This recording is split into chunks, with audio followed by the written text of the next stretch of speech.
have a whole bunch of questions after our last conversation with Nahida. Paimon was ready to ask her a million more questions, but didn't want to seem too pushy. Like, about these descenders. So, does that just mean people like you who come traveling to Teyvat from someplace else? And as for your brother... Whew, so many questions. Let's go find Nahida and see what else we can find out.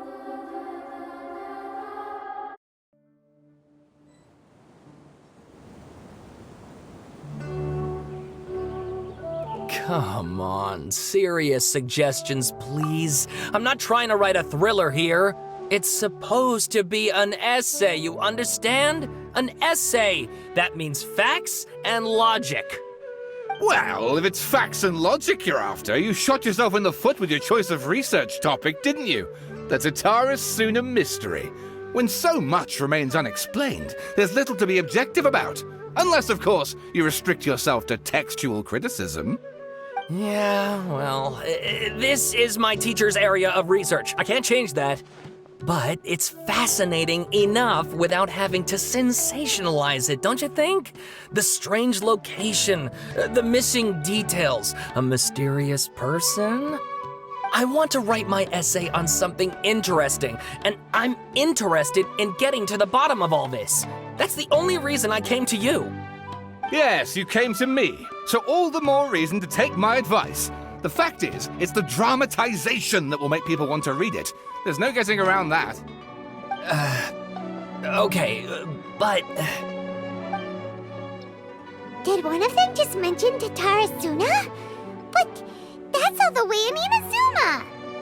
Is it just Paimon, or is it kinda unusual for someone in Sumeru to want to write a paper about that? Everyone here's just going about their business. Maybe it really is just Paimon. Guess people here are free to research pretty much anything. Great! Let's go find out what this Tatara Suna mystery is all about.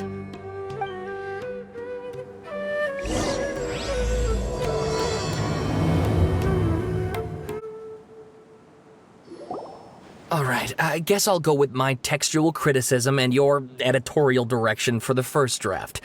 I have a feeling that the missing Kabuki Mono will end up being the main focus of this paper. If only we knew where to find that traveler. From what they say about her, this seems like the kind of thing she'd know about. Oh, you're the traveler, you say? Hey, what's with that face? Don't believe us? No, of course I believe you. Actually, I first heard about your great exploits when I was still in Inazuma. This is my first time coming face to face with you and your mysterious silver-haired companion. I couldn't believe my luck, and out of force of habit, I started, examining the evidence. Sorry. Oh, Sawada, for the love of... Sorry, we don't get out much, so our social skills are kinda lacking. Traveler, I hear you've helped many people a great deal and been to many places. Would you be able to tell us about Tatara Suna? Actually, we don't know much about that place either. In fact, we only came over here because we heard you talking about it and wanted to learn more. I see. My teacher chose this area of research as a personal challenge. He said it's difficult to get into because even Inazumans don't know much about Tatara Suna's past. But who'd have thought that... If you don't mind, I'd love to show you all my outline for the book I'm writing about Tatara Suna. Hold on, Sawada. Don't you think that's a bit of a deep dive or a first read? Well, fair point. In that case, please ease yourselves in gently by taking a look at Akaba's latest essay draft. Let me give you some background. This all started with the discovery of some records in Tatara Suna. The writings mentioned someone by the name of Mikoshi Nagamasa, who crafted a fine blade. But in the end, he threw it into a fire to destroy it, and killed his servant Katsuragi. Why? Well, no one knows. Apart from the swordmaker, his servant, and the one who wrote this all down, the records also mention a kabuki mono. This seems to be an Inazuman word for an eccentric stranger, someone who dresses funny or acts in an unusual way. That's right. Akaba's teacher has spent quite some time researching these events on the ground. This kabuki mono lived in Tatara Suna for a while before disappearing without a trace. And shortly afterwards, as Akaba mentioned, things got pretty ugly. So first this strange person goes missing, then a murder happens? Seems kind of fishy to Paimon. Yes, my thoughts exactly. So I helped out too. I asked everyone I could think of if they knew anything about what happened back then. And wow! Did I get lucky! Stop shouting! This part's important. I just wanted to make it stand out. It just so happens that a friend of mine works at the Government Records Office. He looked into it for me, and I can now confirm that all the aforementioned individuals did, in fact, live in Inazuma over 400 years ago. Even back then, Tatara Suna was already at the center of Inazuma's smelting industry. The man in charge was a government official named Niwa. Curiously enough, it seems like he went missing too.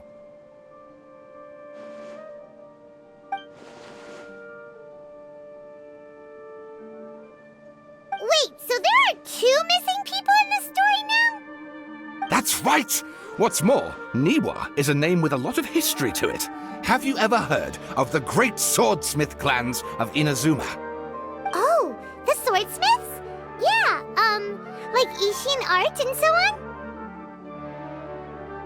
Wow, yes. You really know your stuff.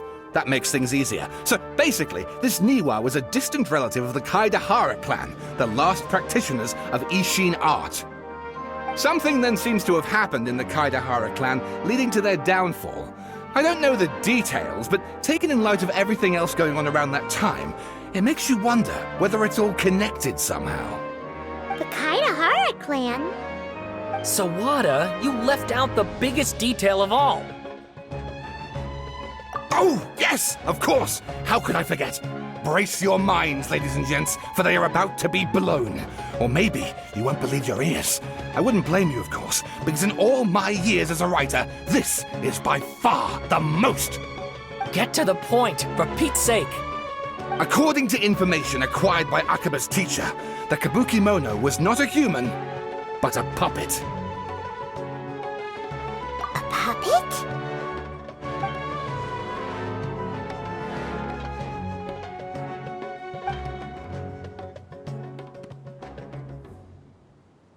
Aha!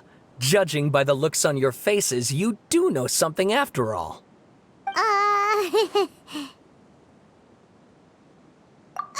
No! Paimon just meant, how creepy. The way you described it makes it sound like a ghost story. I agree, it does.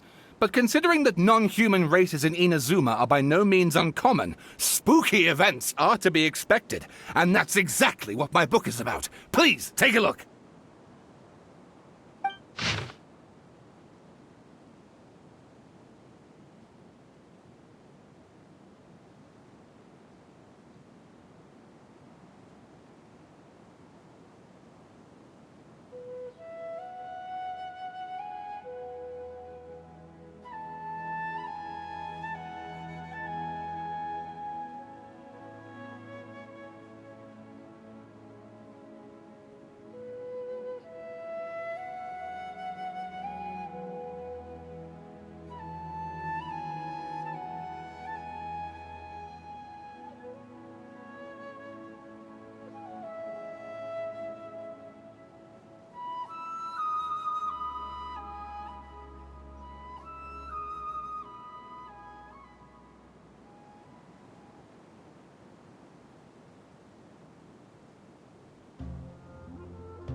Oh, and please read my essay draft as well.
Sawada was encouraging me to follow his more creative approach, but I think essays should be grounded in facts.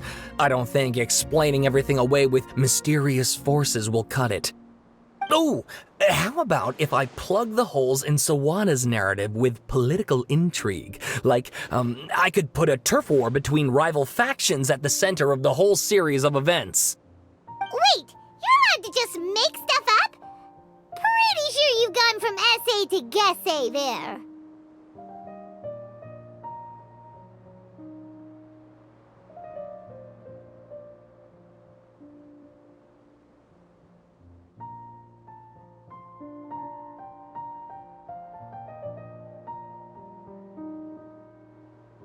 Akaba, look. Your teacher has researched this extensively. I've reached out to everyone I could think of. Whatever information we have now is all that there is to know. This is as much detail as you're ever going to get. Besides, if there really was a political power struggle going on at anything like the level you seem to be suggesting, what hope would we ever have of finding out the truth? Good point. Okay, back to the drawing board, I guess. Give me some time. I need to find a new angle on this.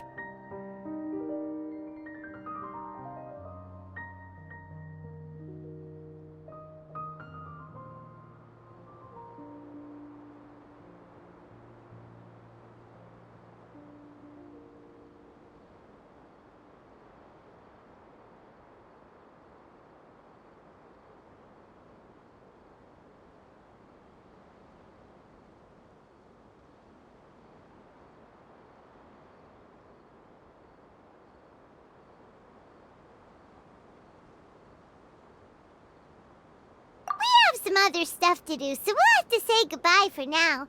Good luck with your essay! All right, thank you. If you find out any more info about all this, please do let me know. Thanks so much.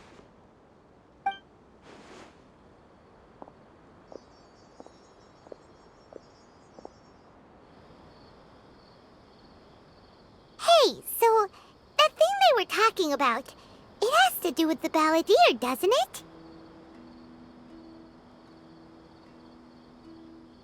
Okay, then, even if we did know something about it, we probably couldn't share it with them, huh? After all, we kicked his butt and got him locked up. Information about people like that is usually super confidential, isn't it? If you ask Paimon, Akaba should just pick a different topic. There must be as many essay topics as there are trees in the forest. There's no point in...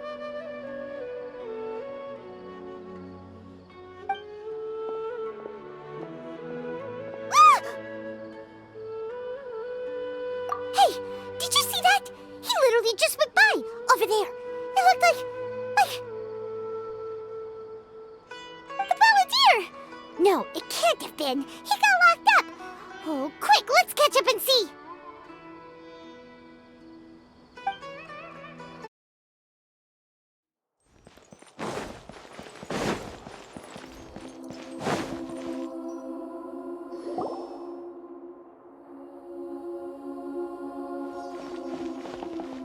Traveler, Paimon, there you are.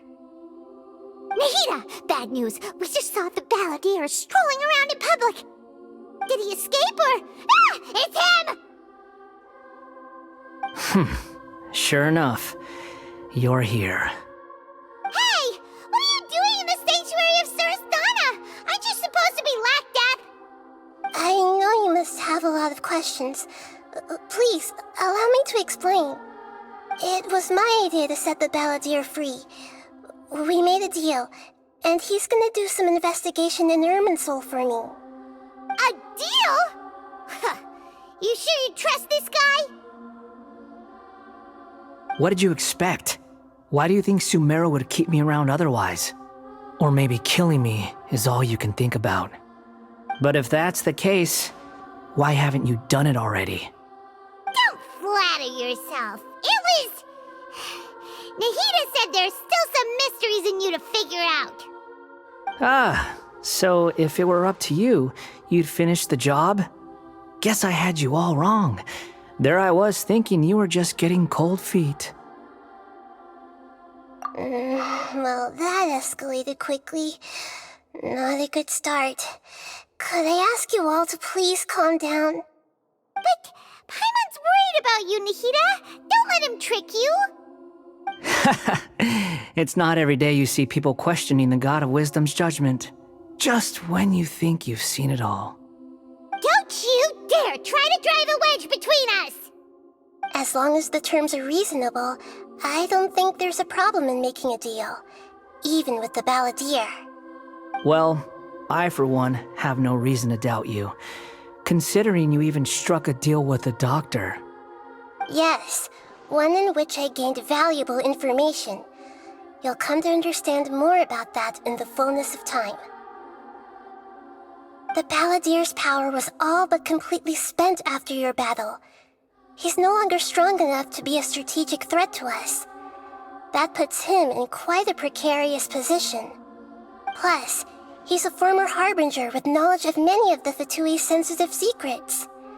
Being stuck here in Sumeru could make him a sitting duck, depending on how the Fatui plan to respond. Wait a second. Farmer? You mean he's not a harbinger anymore?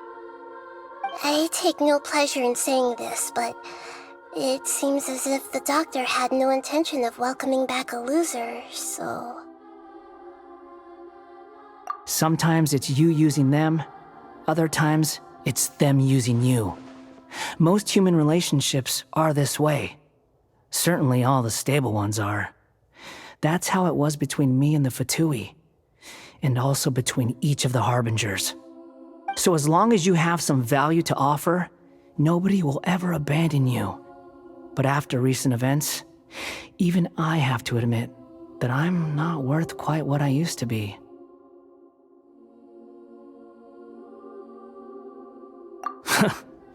Well, if the Fatui are gonna reevaluate my utility, I need to have a backup plan for myself.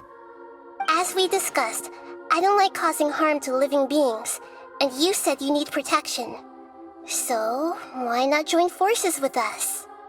I think these two have made their objection to that idea fairly clear, don't you?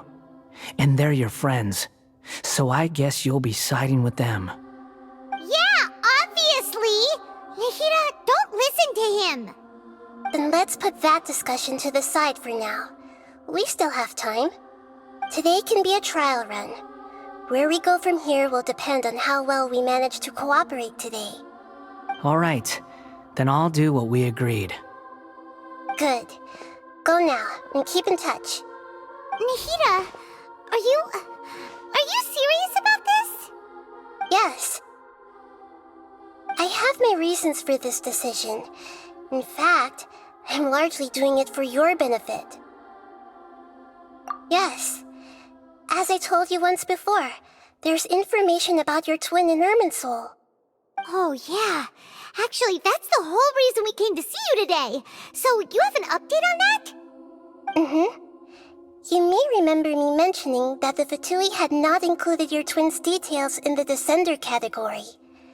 This is an extremely important point. It's possible that the Fatui have other information that even I don't know about.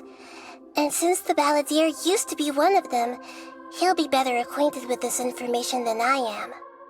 He was granted the power to connect with Irminsul when he almost became the god of a new era. Even though he no longer has the Gnosis, some traces of its power remain in him. He can still connect.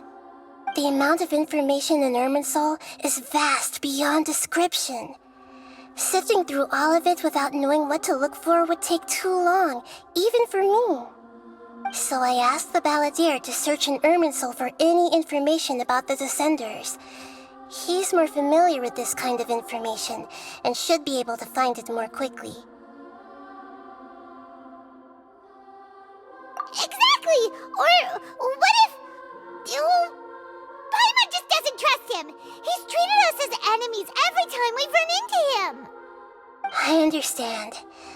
But sometimes, everything is dictated by which side you're on. How things will go in the future depends on what information he brings back. And Traveler, I know what your heart desires most of all. Our minds have connected several times before. There is a corner of your heart reserved for an intense longing.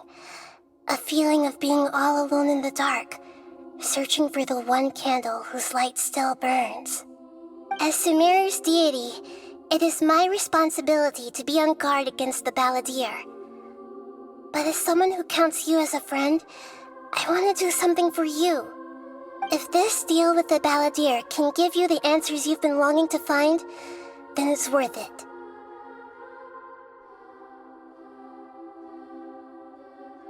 It's my pleasure, really. You're Sumeru's hero. You've more than earned it. Paimon's still worried about this idea. Is there anything we can do to help? I was going to contact you about that, but then you suddenly showed up on your own accord. Seems like we have a telepathic connection.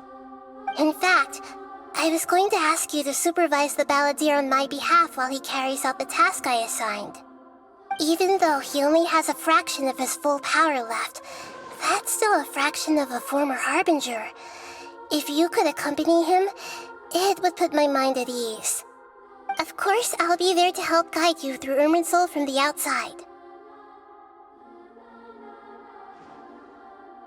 Great, thank you. Prepare yourselves. I'm going to transport you into Irminsul.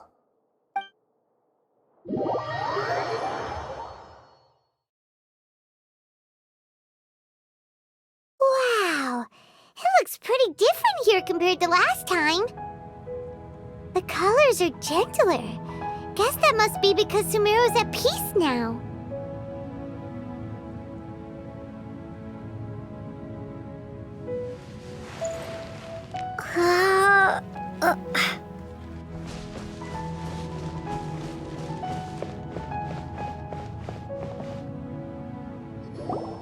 Look at that. Hot on my heels. You know, you didn't have to cut your catch-up short just to keep me company. Oh, but I guess you panicked when you realized that I might enter Irminsul ahead of you. Shut your beak, jailbird! No way a prisoner gets to be so smug! I understand that prisoners have to put up with harassment from the guards, but right now, I'm on temporary release, so maybe you should think about backing off a little. Sounds like a successful rendezvous. I need to be quite clear about something. In a few moments, you'll be entering into the innermost region of Irminsul. It is an environment like no other, and the most important place in all of Sumeru. Unlike anywhere else, Irminsul's inner region consists exclusively of torrents of information. You must put aside your differences and be extremely careful as you navigate your way through. I know there are many grievances between you, on both sides, but it is essential that you remain calm after entry. This is as much for your own safety as anything else. Fine, let's call it truce, but only until this mission's over. Let's cut each other a little slack, shall we? We are going to be traveling together after all. Per my agreement with Lesser Lord Kusanali, I'll be at the front. It's my job to lead the way and get rid of any obstacles in our path. All you have to do is keep your pretty eyes open and try not to fall behind. You sure are confident. Paimon will give you that. You make it sound like you're even more experienced at adventuring than us. If there are no further objections, I suggest we get going. Or did you need some time to mentally prepare yourselves? Ew! Ugh, the snark on this guy. It's unbearable.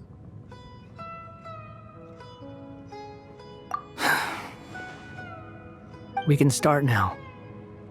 Irminsul access granted. Initiating connection procedure.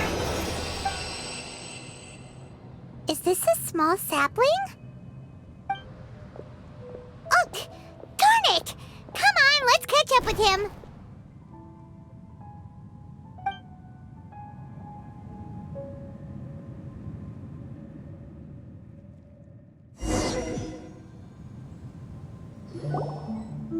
Wow! So this is the inside of Irminsul.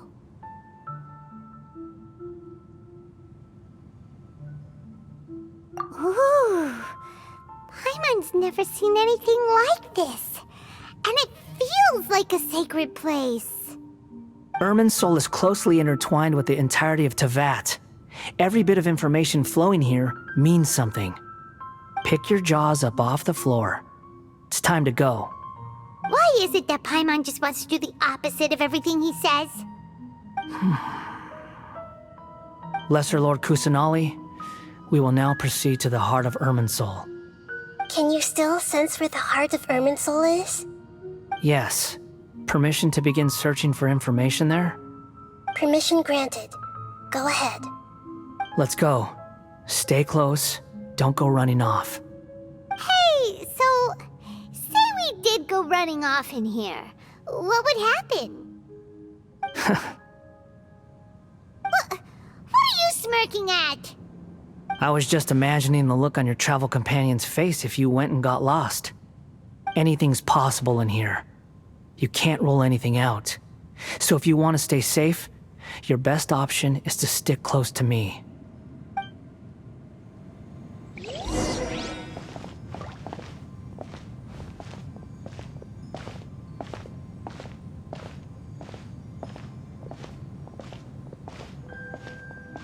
These sapling things have spread out. Those are all packets of information from inside Irminsul. Be careful not to touch them.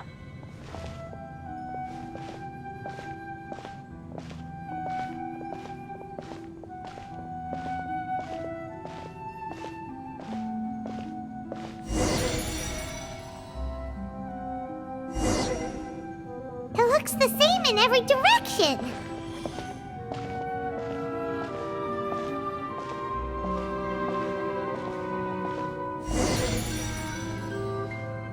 No wonder he mentioned about getting lost. Huh. What do you know? He was actually telling the truth. Is he mocking me again? What is it this time? There's a time and a place to lie, but this definitely isn't it. So why don't you relax your guard a little?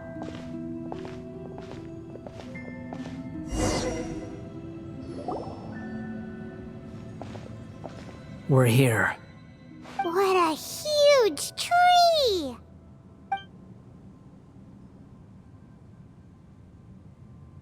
Lesser Lord Kusanali, Good, you made it.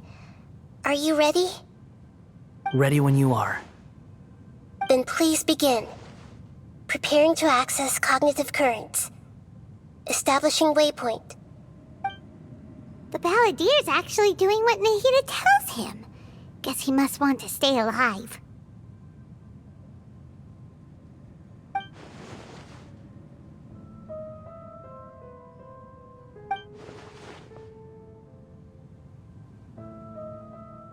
The rest is up to you. If you discover anything at all, make sure to share it with us. Will do.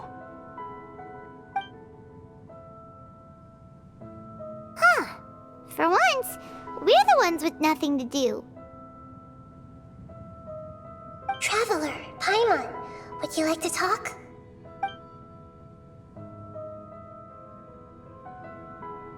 Yes, I've also invited Paimon to join.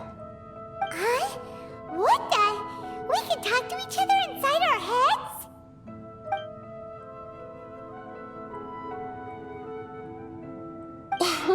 That's part of it.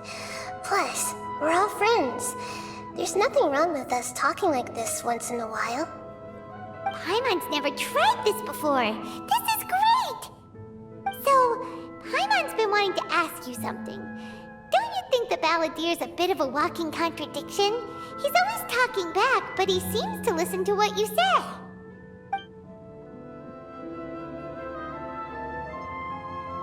As I've told you before, there are still some mysteries for him to resolve. Things that are clear as day to me, but that he has yet to understand. Perhaps today will be the day that he finds some answers.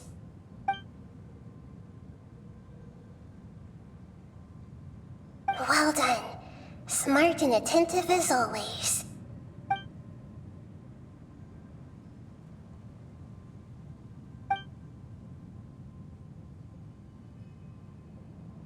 So, you made contact with that part of his mind.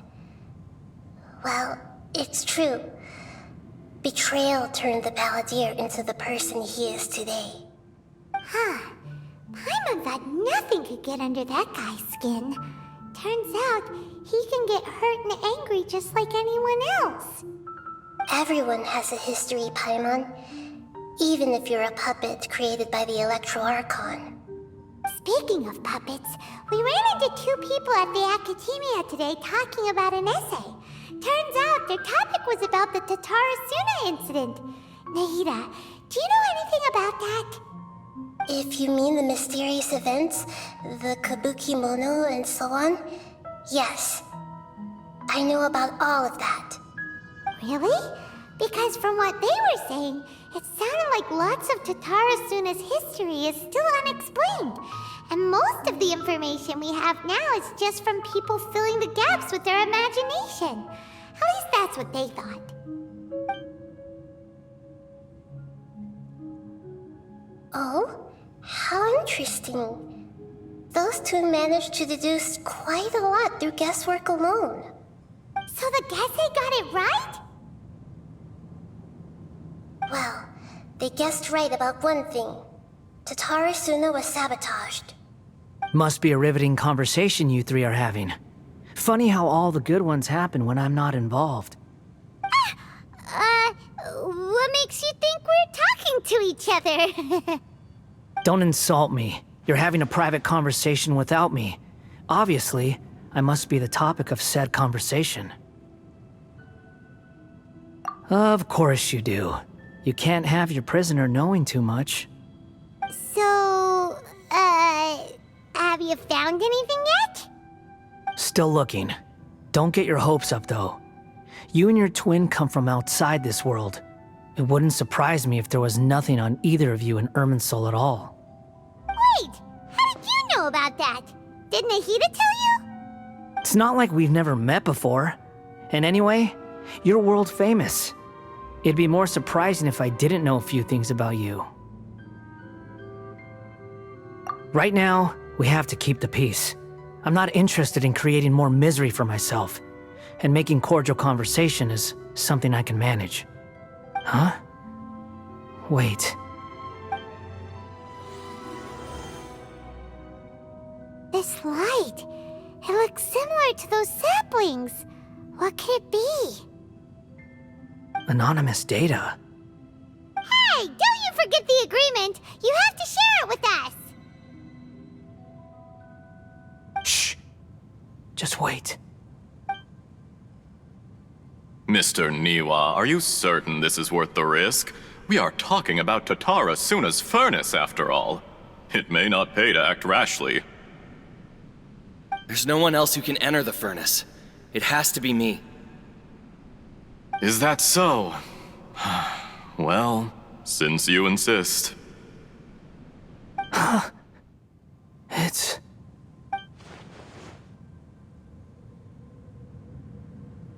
Whoa!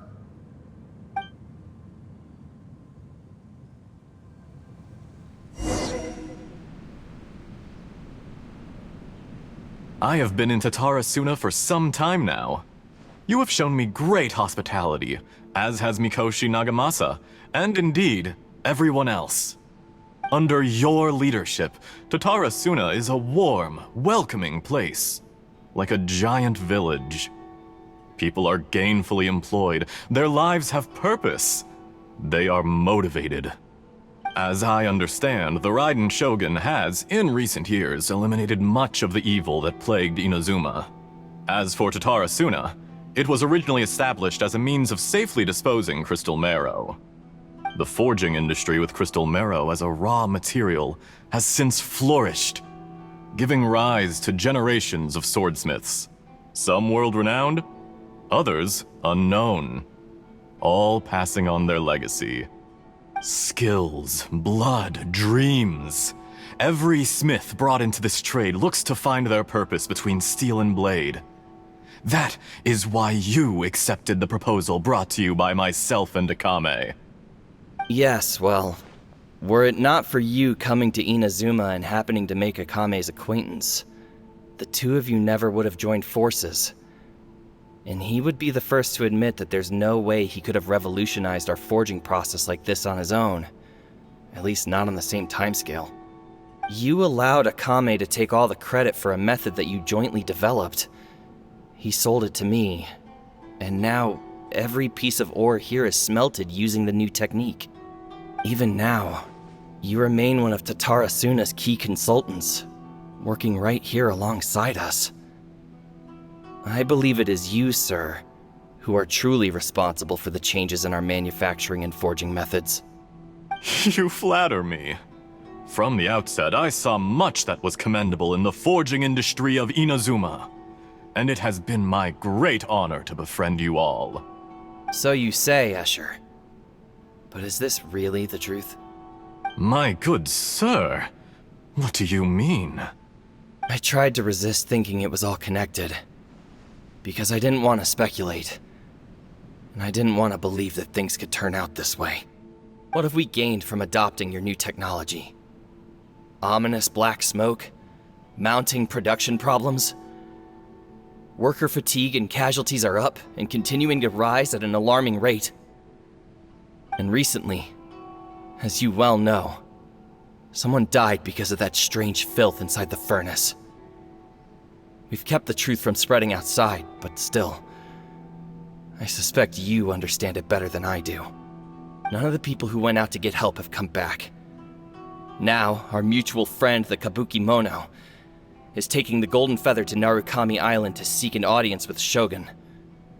This is our last hope. But that doesn't faze you, does it, Escher? Nothing does. Otherwise, why would you still be standing there with that smile on your face?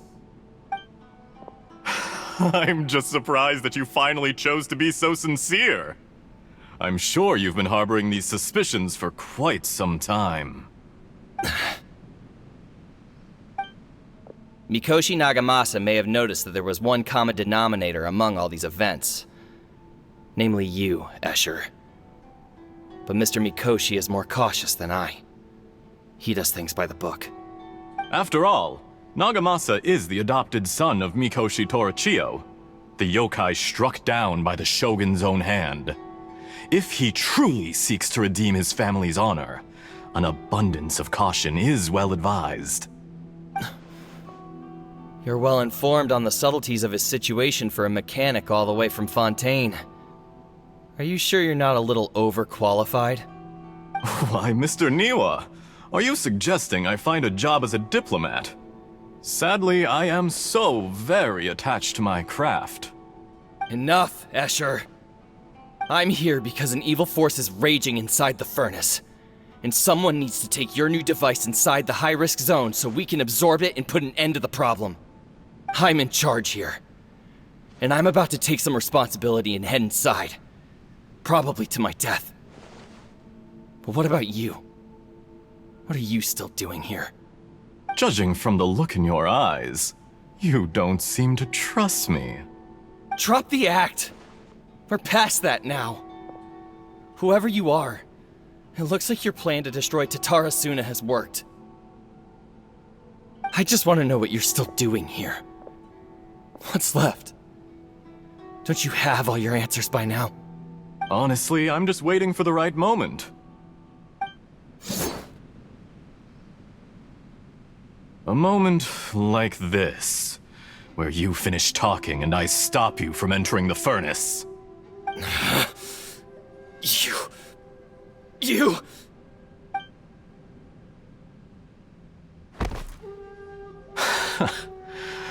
You're a little smarter than I initially gave you credit for. I thought I'd disguised myself exceptionally well, at least for the first few days. But to my surprise, you had your people look into my background right from the start. It's a long journey from Inazuma to Fontaine, but that didn't stop them. Eventually, they managed to confirm that Escher was an alias, and that I was not from Fontaine at all. And yet, despite all of that, you still fail to realize my true identity, and what I seek in Tatara Suna. Did you really think you would be able to see through my plan? If you kill me, there's no one who can get inside the furnace. So you're really going to destroy this place? Is that it? Oh, but you're quite wrong. There is one other person. Some may not see him as a person, but you told him yourself. You're not a puppet. You're a human. You're just missing a heart. Whoever you're working for won't get away with this. They'll be found out. But this makes no sense. What are you really trying to accomplish by all this? Why go to all this trouble? It's no trouble at all. Patience is a virtue which I have in abundance. This is all part of a carefully controlled experiment. If you must know, I'm happy to divulge my true identity. I'm a Fatui Harbinger. Call me the Doctor. The Fatui? Who? What do you want? Just to create a minor inconvenience for your nation. That's it? That's why you gave us your cursed technology? Just to let loose the evil energy from the crystal marrow? Look how even the righteous soul is filled with venom when faced with its demise. My device functions precisely as you say.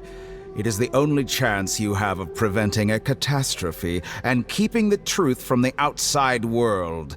However, I did not make it with you in mind. It is easier for a person to be possessed by evil spirits when they are filled with hate. So give in to your fury. I want to see what happens when a malevolent heart is placed into an unsuspecting puppet. Make no mistake, even without you, that pure, innocent puppet would only end up being used by someone else instead. What other reason would a human have for befriending one who is not of our kind?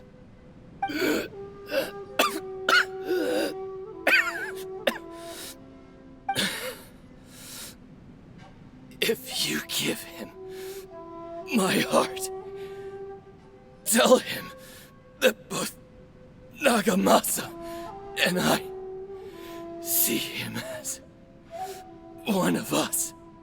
He has nothing to prove to anyone. Because not everyone just wants to use other people. The only ones who think like that are people like you. What a beautiful way to see the world. It almost makes me feel a little guilty. Then out of respect for you, I shall redefine myself. Think of me as a monster or a demon, if you wish. At least this way your death is not a consequence of your own folly turning you into an easy target. You simply lost to something more powerful than you could ever hope to defeat. I say, Mr. Niwa, let's see what happens. Will your puppet friend become a human? No, that will prove quite impossible. Mr. Niwa? Already dead. What a pity.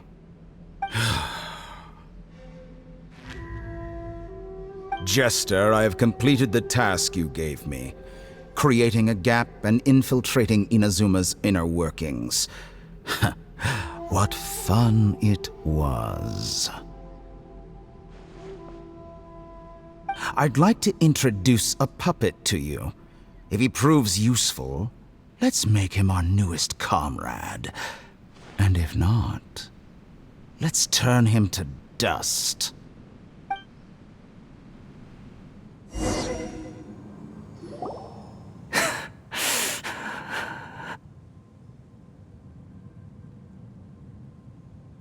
Hey, Are you alright?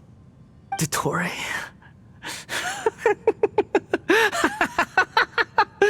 Dottore!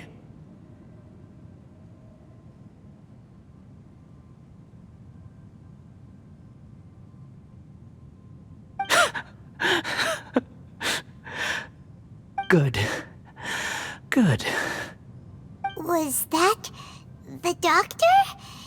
Did he turn into a mechanic from Fontaine? But why did we see things from his perspective? When I touched the doctor to confirm whether he'd eliminated all his segments, I read this memory in his mind. You have to admit, it must be the truth. Maybe so, but it means nothing. Does it? But this memory shows that Niwa didn't betray you. He never meant for you to be the one to take the device into the furnace. You know very well what that means. Even more so than I.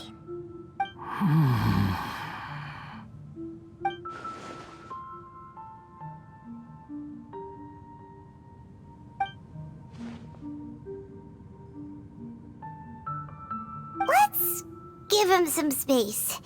He looks really mad. Paimon doesn't want to be anywhere near him right now. We need to give him some time to process his emotions. Paimon's still confused about the Tatarasuna incident. So, the doctor was behind it, but why has that gotten him so worked up? Nobody has ever deceived you like that, Paimon. It's natural that you find it difficult to understand. Perhaps he needed to learn this someday. So now you have the complete picture. Katsuragi took the Kabuki Mono to live with the people of Tatarasuna. Later, the doctor showed up, disguised as a mechanic from Fontaine. And that's when the trouble began. It was all a horrific experiment planned by the doctor. Everything he did was just to plant seeds of disaster in Inazuma that would bear fruit in the future. Of all the unwitting participants in the doctor's experiment, the balladeer became the main test subject. After the events you just saw in that memory, the doctor put Niwa's heart into the device and handed it to the balladeer. Then, he instructed him to enter the furnace and absorb all the filth caused by the smelting process. The load was far beyond what he expected, but the balladeer survived. He left the furnace in sheer exhaustion and said to the mechanic, "This device seems to have protected me. What's in it?" The mechanic answered, "Niwa fled this place for fear of punishment, but he left you a gift. He said it's the one thing that you've been looking for." He took it straight from the chest of one of his innocent servants. The mechanic removed the withered heart from the device as he spoke. The balladeer was stunned that such unthinkable cruelty had brought him the thing he'd been longing for his entire life. A heart acquired through cold-blooded murder is a cursed thing, but it has protected him from the filth. He thought Niwa had completely betrayed him, and yet this very betrayal had ensured his survival. Overwhelmed with anger and sorrow, the balladeer threw the heart to the ground and left Tatarasuna without looking back. Holy moly. So the doctor killed an innocent man and pinned everything on the victim? That's terrible.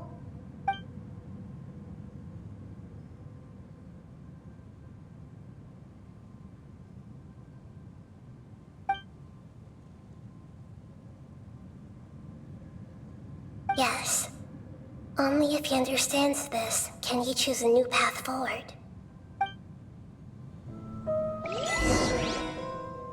Dottore, you brazen-faced... Niwa didn't run from justice. You killed him.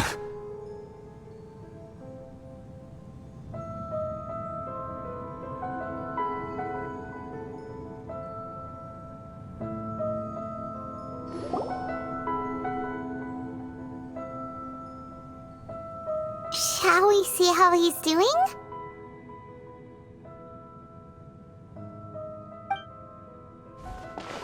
Hey,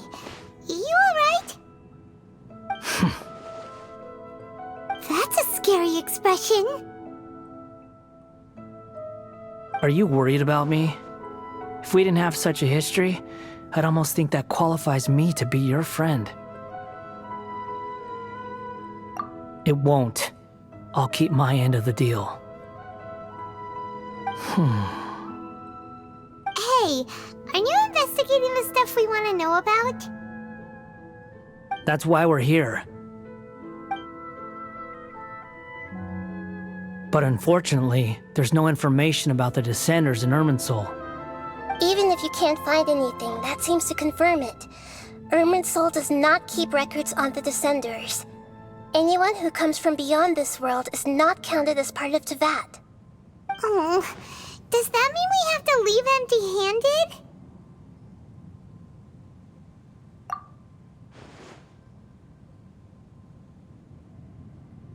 Don't thank me just yet. You look really upset. Well, since Irminsul was a dead end, I guess I can share some other info that might interest you. Huh? About what? The reason why there are records about your brother in Irminsul. It might have something to do with Conria. Apparently, Conria was his first destination when he arrived in this world. Plus, he only came to this world because the heavens responded to the summoning. The heavens responded? The Jester told me this himself. You can take his word on this. He was a royal mage in Conria, and lived with your brother for a time. I don't know the details. It's up to you whether you want to believe me. All I can say is, I wouldn't lie to you about this. Did you get all that, Lesser Lord Kusanali? Yes. Astonishing news. Does this info count towards my mission? It wasn't from Irminsul, but was it valuable? Very valuable. Good. In that case, I'll take some time for myself now. Huh? What have you done? Lesser Lord Kusanali was right. My power's all but completely spent. Even if I use all of the divine power left in me, I can't sustain this shield for very long. I shared a secret with you, and now you owe me. So in return, I'd like you to answer a question for me. Give me your hand.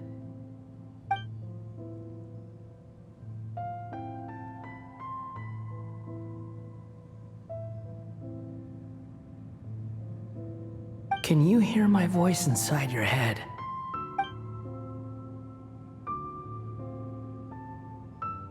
No, I can't do anything like that anymore. At most, all I can do is exchange a few words with you. So tell me, in this world, is it possible to change the past?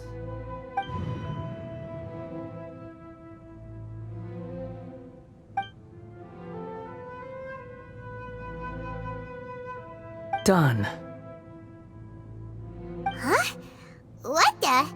What happened? Paimon only saw you hold hands for a second. Nothing. I was just thanking her for helping me.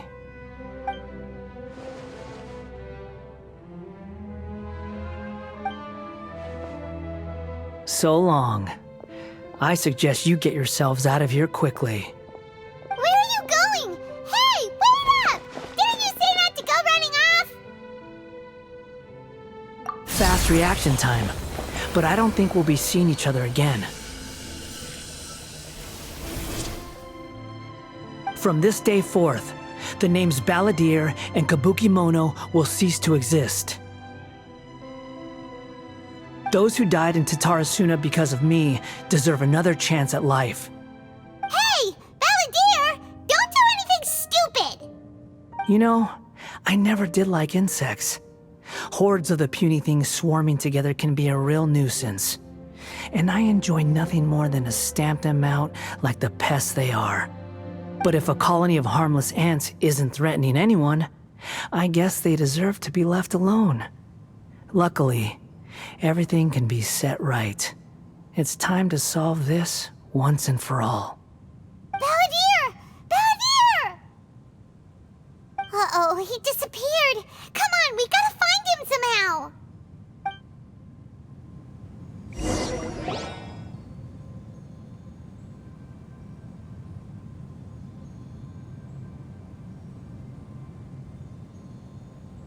Oh no, he's really gone. Oh, can you hear me? Nahida! Traveler, Paimon, Palladir, what happened just now? I was suddenly cut off by some kind of power. It was the Balladeer's fault. He shut you out.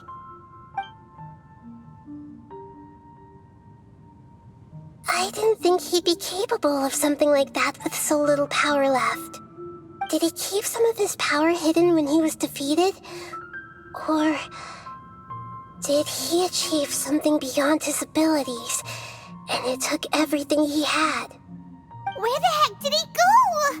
Ugh, it's all our fault. We were supposed to keep an eye on him. Sorry, Nahida.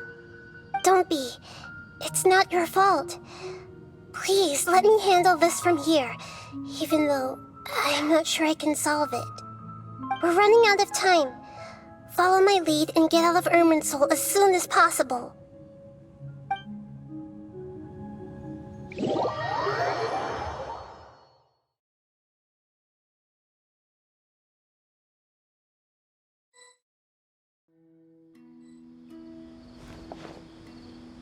We're out!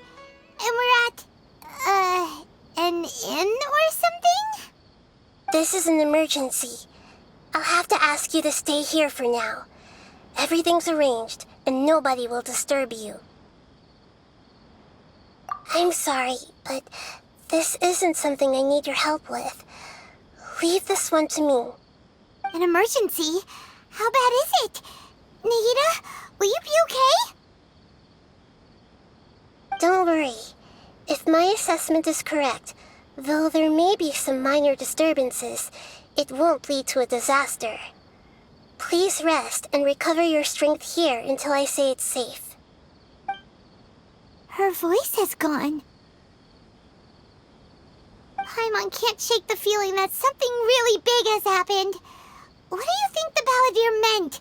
And why did he suddenly grab onto you before?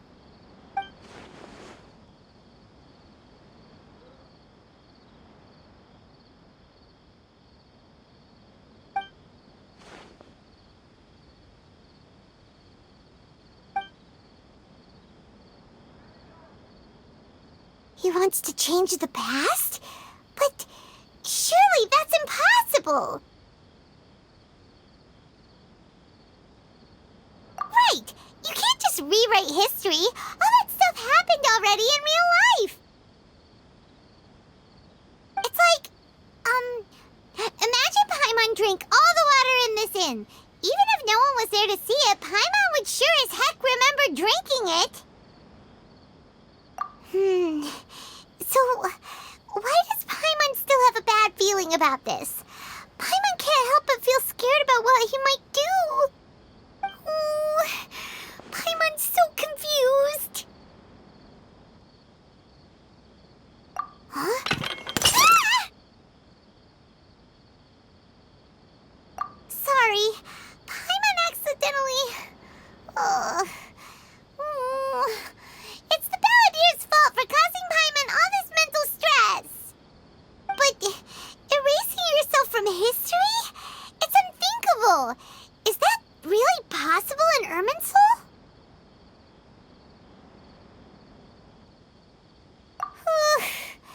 Uh-oh. Paimon's head is overheating from trying to understand what he's up to. And it's still not working. Ugh! Paimon's had it with that little brat. He's been nothing but trouble ever since we met him.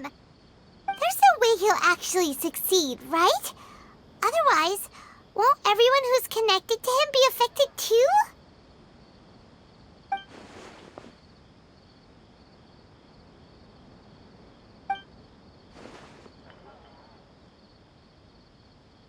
There's nothing we can do about it at this point. Hey, have you got any ideas on what we should do next?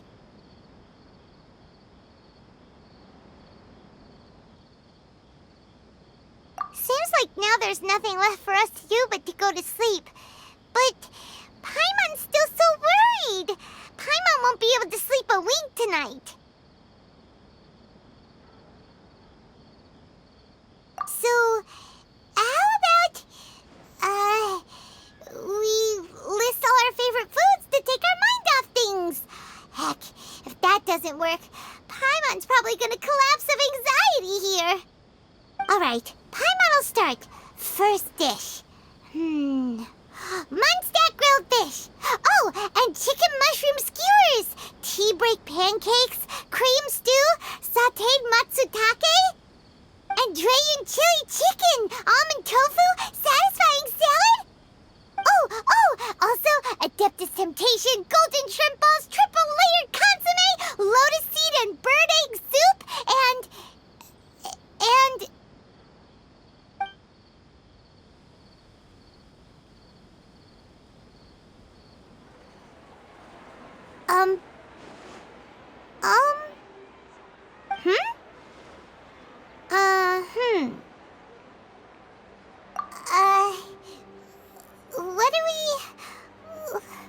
What was Paimon supposed to be doing just now? Paimon was, talking? Huh. Paimon suddenly can't remember what she was talking about. What was it again? The balladeer? Is that a food too? Huh. Weird name, though.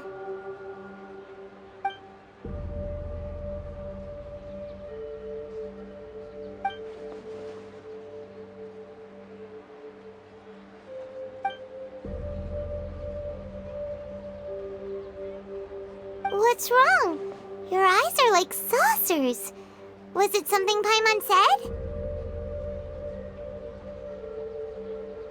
So, the balladeer.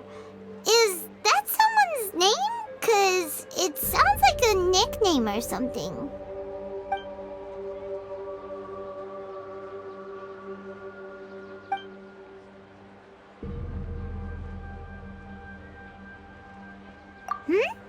Okay, sure. Where are we going?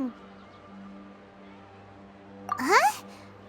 Fine by Paimon, but is everything okay? You're acting like this is an emergency.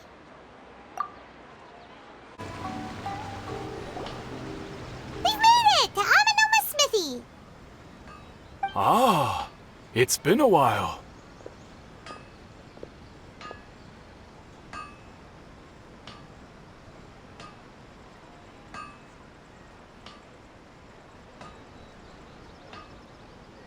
Of course. Go ahead.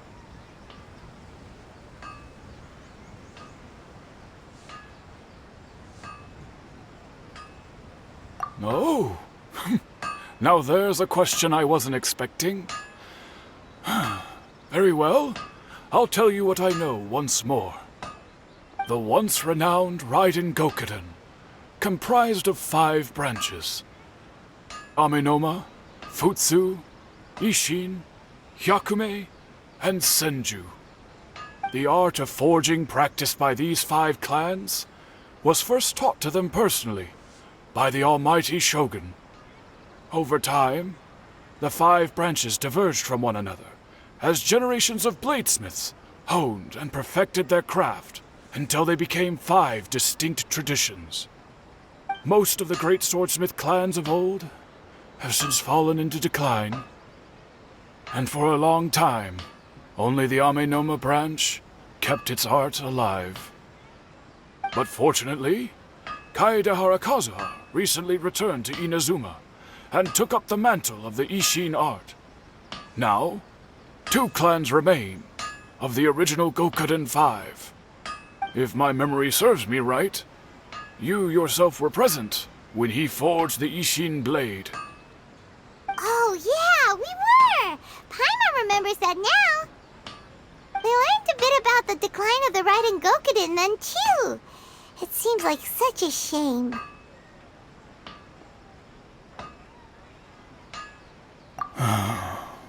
That, my friends, is a tragic tale indeed. In fact, This was not made known to me for most of my life.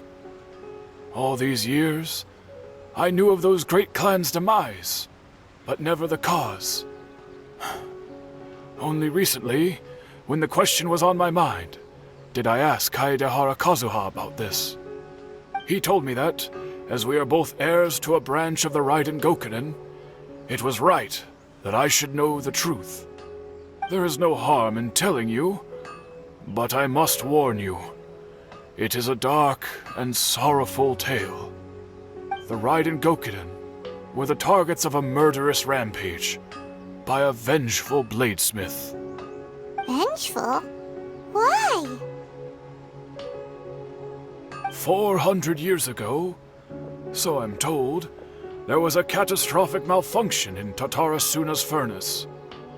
One brave swordsmith heard the commotion and chose not to flee, but he rushed to the scene, hoping to prevent a disaster.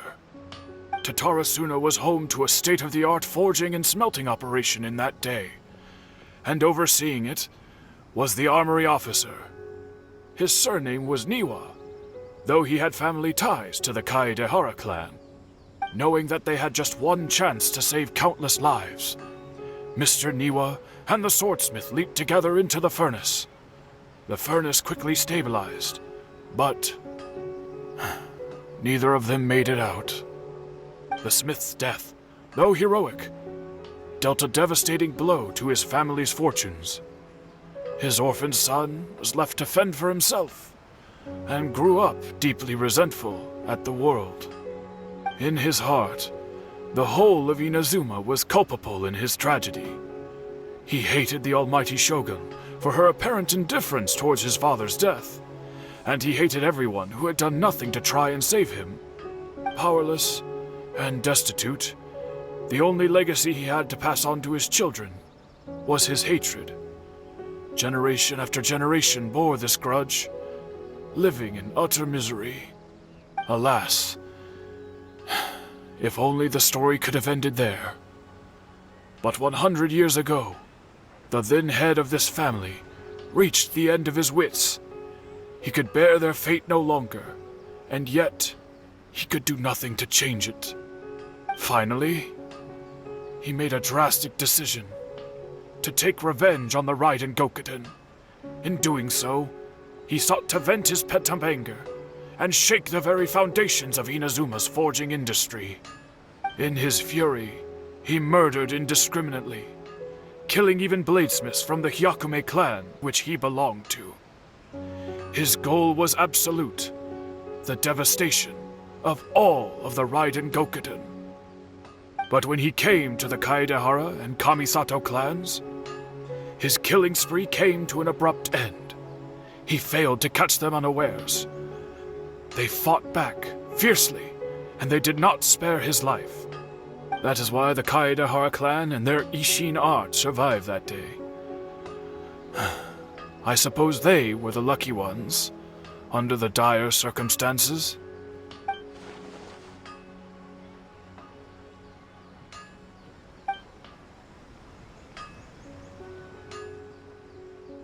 Was there anything else you wanted to ask? Kazuha? Why, yes. Just yesterday, in fact. We spoke for a while over some tea. He seemed well.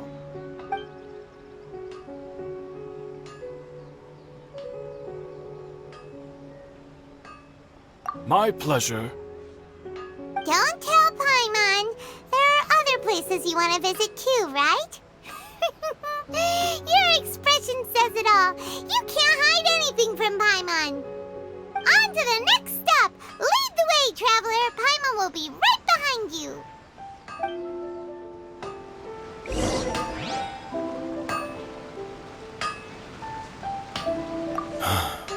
Whenever I'm reminded of what happened back then, it always weighs on my heart.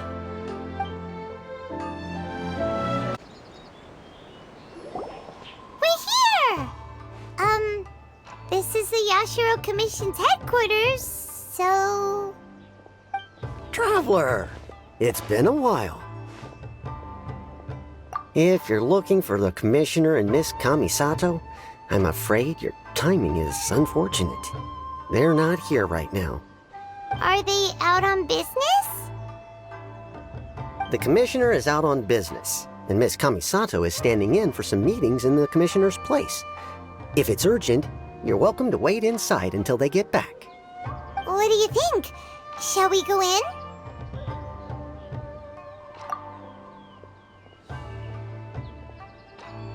If it were anyone else, I couldn't allow it.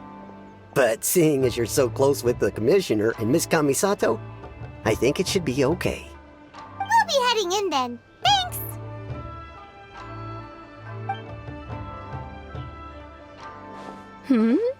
Hello, dears. Is there something you want to say? Of course, traveler. Yes, I know who you are. Miss Kamisato has told me about you. What would you like to know?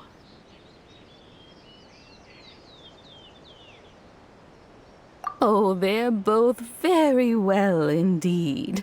Lately, Miss Kamisato has been rather busy attending all kinds of meetings and occasionally paying visits to some local organizations on the Commissioner's behalf. As for the Commissioner himself, well, you know, busy as ever. That much hasn't changed. Although he does seem to be in a rather good mood these days. So pretty much business as usual in the Yashiro Commission, huh? Very much so.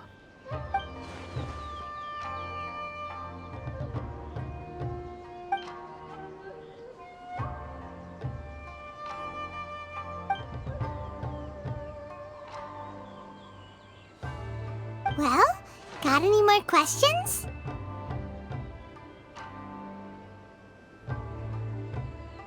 You're very welcome. In fact, I would love nothing more than for you to come and visit more often.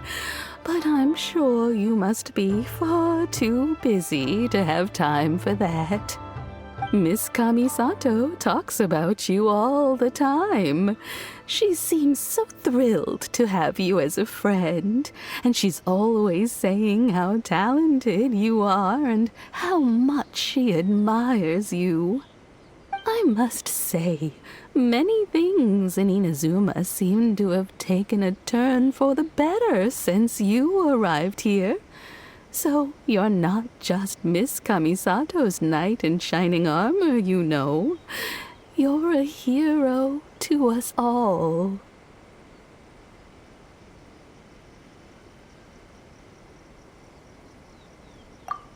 I mean it. Whenever the Commissioner dines at home, Toma always joins him.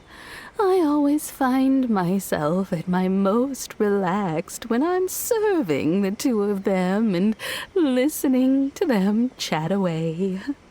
The Commissioner has such a busy schedule that he doesn't always have the chance to take his meals at home, but given the opportunity, he always prefers to dine here. They say it's because Toma's a much better chef than most. Oh, the Commissioner is so fond of home comforts. They get to talking about you sometimes too, you know. Always with a very fond tone. The way one would talk about dear old friends around whom one can truly be themselves. Miss Kamisato occasionally joins them as well. Whenever the whole family gets together and they start talking about people they've met and experiences they've had, you always get a mention. It's been many years now since the late Mr. and Mrs. Kamisato passed away. Much has happened in the Kamisato clan in that time. As someone who is old and gray enough to have watched their son and daughter grow up, it makes me so happy to see them meet a dependable friend whose company they enjoy so much. So, in the future, if you ever do have the time, please know you are always very welcome at the Yashiro Commission headquarters.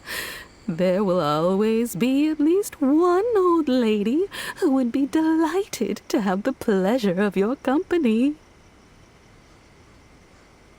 Wonderful. Thank you. Paimon likes it here too. Also, you were saying something about the food here being really great. Paimon's itching to try it. We may just have to invite ourselves around for dinner sometime. Paimon meant we should come pay a visit again real soon. Ideally around dinner time. Of course. You're always welcome. Alright, goodbye for now. Where are we going next? Great! Goodbye, ma'am! Don't worry, we'll see ourselves out. All right, then. Take care now. Hope to see you soon. Oh, are you two leaving already? Yep, everything's taken care of now. Don't worry. Very well. Safe travels. Goodbye.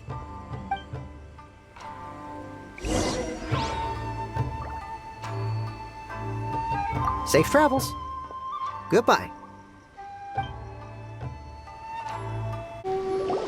Well, here we are. But what are we looking for? Something or someone? Do my eyes deceive me, or is that the Traveler and Paimon? Xavier, what are you doing here? I was in the general area, and now I'm in this specific area. There, that's me. So what about you two? We have some questions and thought you might be able to help.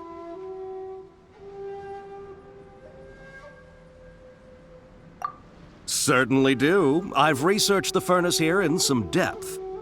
If there's anything you want to know, just ask away.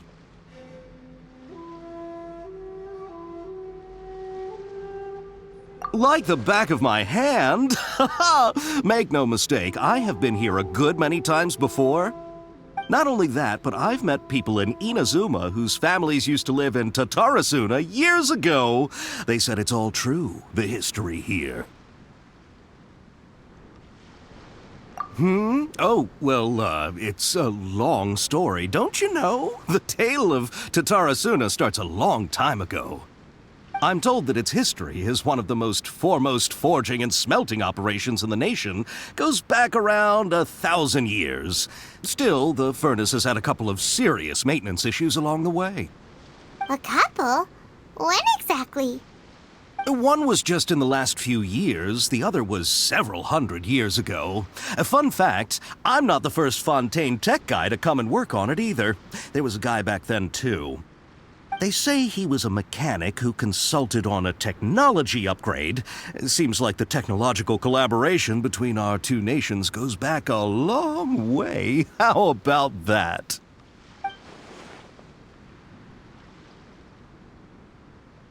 Hey, weren't you gonna ask Xavier something about Tatarasuna? Come on, ask already. Oh, I didn't realize you two were here for a history lesson. Me neither. Paimon doesn't know what's gotten into this one today. Feels like we've been preparing for a history exam or something. What brought this on? Did you just wake up today with a sudden burning desire for historical knowledge? Sure, go ahead.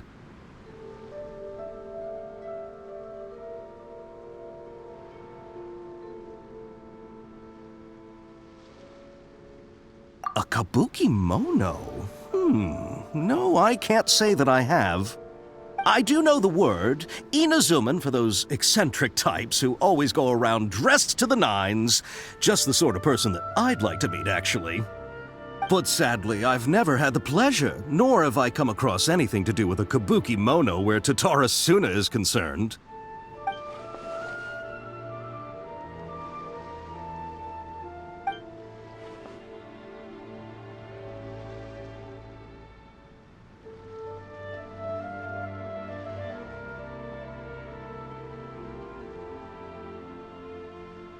Of course! Don't mention it.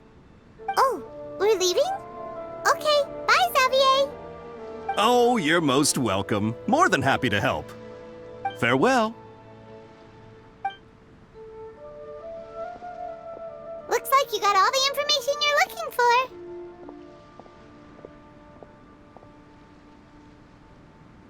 Sure, but what's up with you today? Whatever it is, it seems like it's really troubling you. Keep your smile, Spinal Crocodile. No matter what happens, Paimon will always be there for you. Hey, don't mention it. Alright, let's head off and go meet Nahida.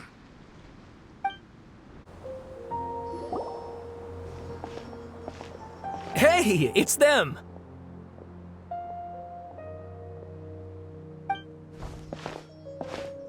Akaba, Sawada, you're still here?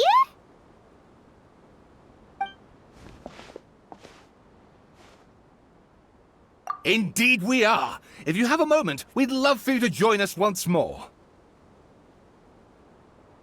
We have time. What do you want to talk to us about? It's the same topic we discussed last time. Obviously. Still looking for more info about Tatara Suna, huh? Should we join them?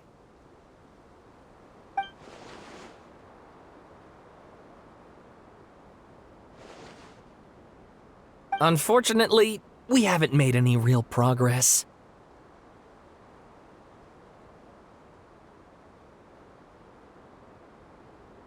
Huh? Oh, of course.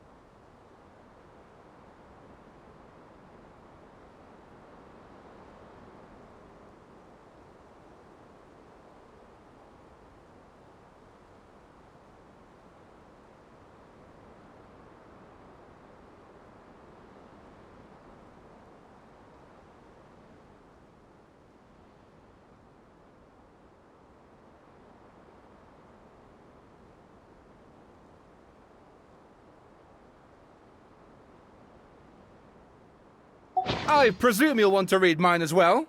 Here.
Well, what do you think? Hey, Traveler. Remember how last time Akaba was saying how he wished he could gather more information about all this? Well, we just got back from Inazuma. So how about we tell them what we learned? What did you find out? Something big? It's a long story. Basically, we have some friends in Inazuma, and...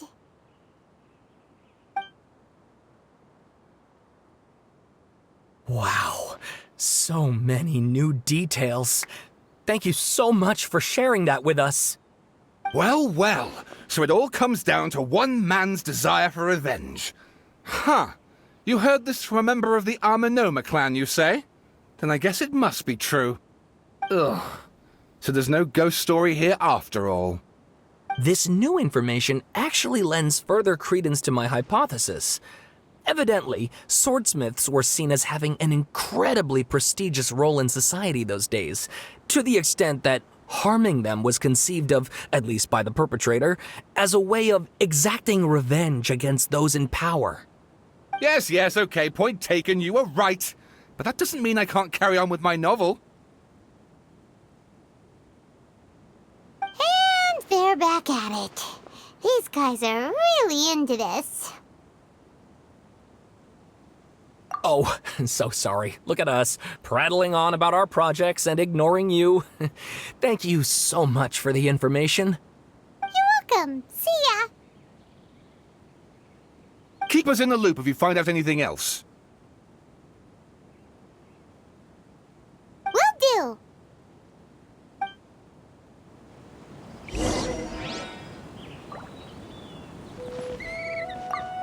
Right! I can finally move forward with my novel. But what a sad story.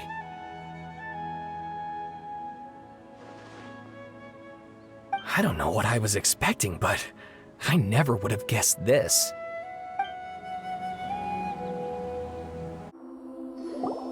Nahida, we're here! Traveler, Paimon, how have you been? Ugh, where to start? Paimon hasn't had a moment's rest this whole time. That night, we ended up chatting and chatting until suddenly the sun was up. And then she decided she wanted to go to Inazuma. The Balladeer? This sounds like some kind of code name.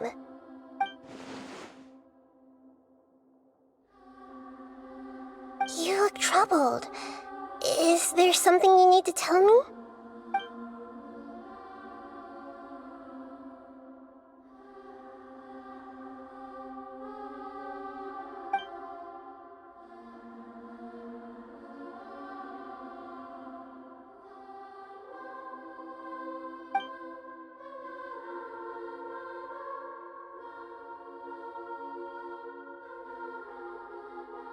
Traveler?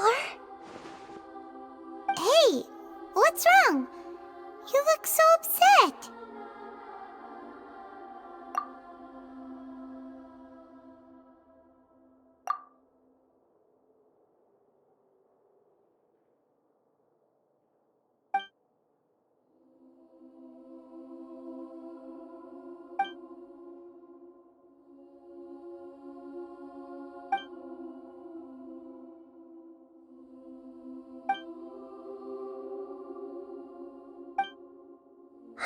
That's quite a story. So, this puppet known as the Balladeer erased himself from Irminsul, hoping that he could change the past. But how was he even able to do that? As the Traveler said, he very nearly became Sumeru's deity.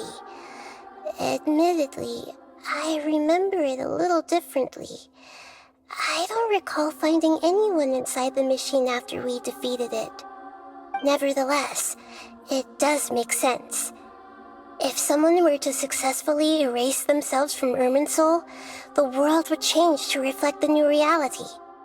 So, you believe this person really existed, and we just don't remember him because... well, because he literally changed the world? Yes. Theoretically speaking, it is possible to do this. But I'm struggling to imagine the kind of person who would dare go through with it. The Traveler comes from a world beyond to that. That's why there's no information about her in Irminsul, and it also explains why any changes to Irminsul wouldn't affect her. So if there's anyone in the world capable of retaining memories from a past that has been rewritten, it's you. It's quite incredible when you think about it. Paimon's having a hard time understanding this balladeer guy's motivations. Why did he do it? I can only make inferences based on the information we've been given. As for what kind of person he was, only you remember that.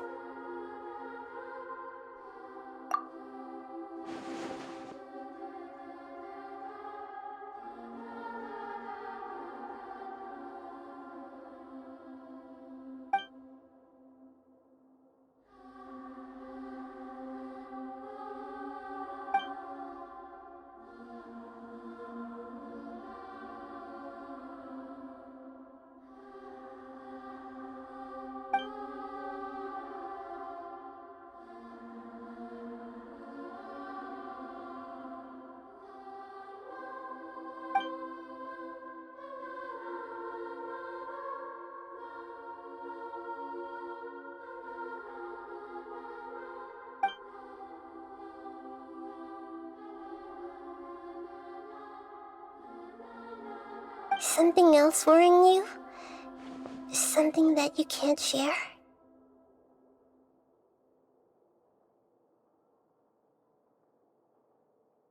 It couldn't change the fate of the ones who had died, right?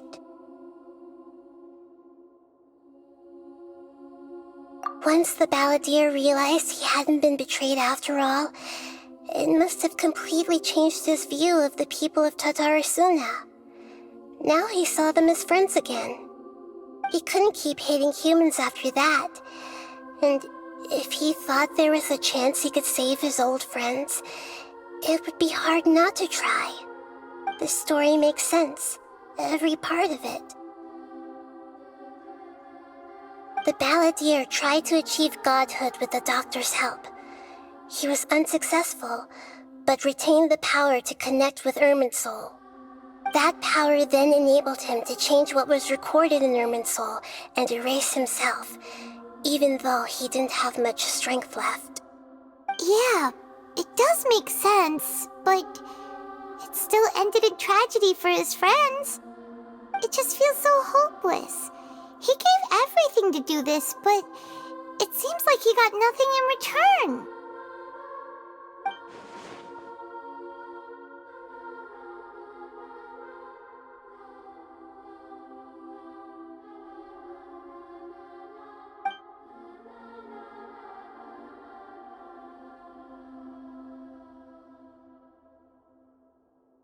Please wait a moment. I want to check something. Found it. This should be the one. It turns out that I have a strange way of confirming everything she has told us. What is it?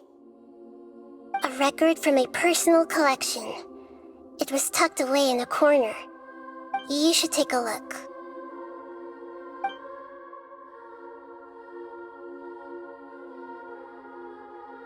Is this a fairy tale? Who wrote it?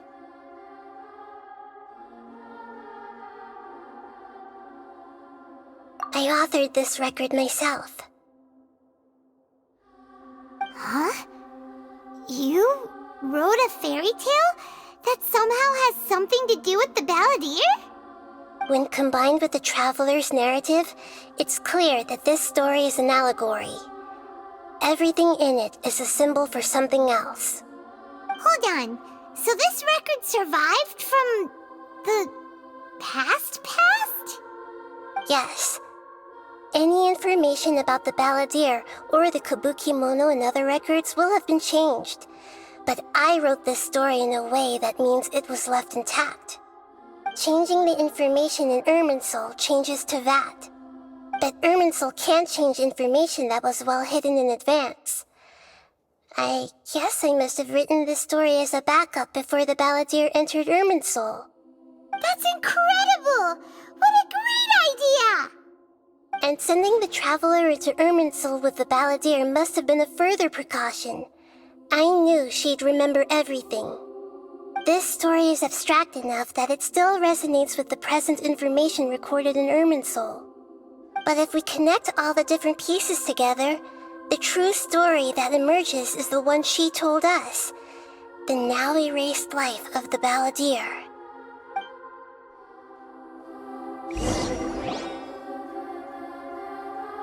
There was once a lone monster draped in fox fur. The monster found a family of foxes, joined them, and they became friends. The monster lived with the family day and night, and everyone treated it as one of their own. Once in a while, the monster would take off its fox fur at night and lament to itself as it gazed at its reflection in the water. I am a monstrosity, yet they are too foolish to see it. I pity them. But the monster soon found solace when another came to live among the foxes who was not their kin. A kitten, carved from the wood of a white tree who had been abandoned by the humans. The kitten too wished to become a fox, but its tail was too slender and it could not grow a coat of richly colored fur. Yet when the other foxes saw this, they spoke words of comfort to the kitten. Even without a tail and fur like ours, you are still one of us. Furious at this happy resolution, the monster lit a fire on the mountain. The terrified animals panicked as the fire spread. The only way to extinguish the flames was to make a sacrifice. A gray fox stood up and addressed the monster. It said, "You are the cleverest among us. Surely you can help us find a way to solve this." The monster smiled, led the fox toward the fire, and murdered it. The gray fox's heart was turned into a beautiful drop of water, clear, spotless, and pure. The monster gave the heart of water to the kitten, telling him, "The foxes have decided. You are the one who must be sacrificed. Take this, quench the flames, and die for your fox kin." The fire was extinguished, but the kitten lived. It left that side of the mountain and found a little bird who had a broken wing. The two promised they would spend their whole lives together, but the little bird did not have long left to live. It passed away soon after. After burying the bird, the kitten left the mountain for good. Never again would it cherish a single creature nor a single blade of grass that stood on that mountain. The kitten spent the nights wandering aimlessly, gnashing its teeth at the moon. How it wished to swallow the moon and devour the moonlight. If the world could only return to darkness, then it would finally be peaceful and content. I will become the new moon, the answer to everything. Then, no one will know that there were once birds, foxes, and cats in this world. And no one can know that they were different.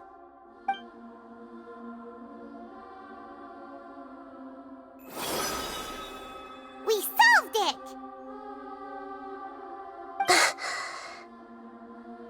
I remember now. This is not just the balladeer's story. It is his very own memories. I made a backup so that it would be preserved no matter what happened. To become a god, he was experimented on and modified countless times. It was brutal torture, and the only reason he was able to survive is that he was a puppet. This memory was extracted from him by the scholars. Presumably, they kept it to have something to defend themselves with. Creating a deity was just the first step. Some of them wanted to be able to control it. That's why they backed up his memory for later use. I buried it deep inside one of my own dreams, and then hid it inside an allegorical story so that it wouldn't be altered.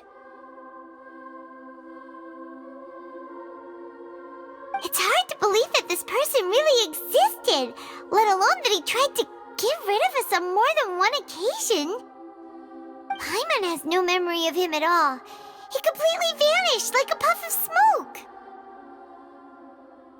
The balladeer agreed to help me look for information about the Descenders, and although he was unsuccessful, he still helped you. Before he vanished, he confirmed an important detail, that Conria was where your twin first came into this world. We still don't know how the change to Irminsul will affect the senior ranks of the Fatui, but in all likelihood, they won't even remember their own Harbinger. It sounds like Paimon wouldn't like this guy a whole lot if he was still around. But still, Paimon doesn't like the way it all ended that much better. This is why wisdom alone cannot answer all our questions. We look, we see, and we comprehend, but the question still troubles us. So the answer is not everything. People yearn to find the truth and then conquer the troubles they face. When you give someone the truth, you give them a chance to choose their own destiny. To others looking on, this may seem like a pointless endeavor, but for him, the chance to act on his desire to disappear must have meant a lot. Never forget that even when we walk beneath dark clouds along a road filled with suffering, the light of wisdom is always there, guiding us toward a better destination. And that is what you have been doing all along. Yeah, Nahita's right. Cheer up. How about we go get something to eat? We can pick up this heavy conversation again later. Good idea. Paimon, why don't you take her out for a walk to clear her head? You got it! Come on, Traveler! You need to get out of your head for a while. You'll feel much better after taking a walk. Let's go get a snack from one of the stalls in the Grand Bazaar! That'll be sure to lift our spirits. It must be really tough being the only one who remembers all that, but Paimon's always here to help cheer you up. There's a few things I'd like to look into. You should go take a walk and try to unwind.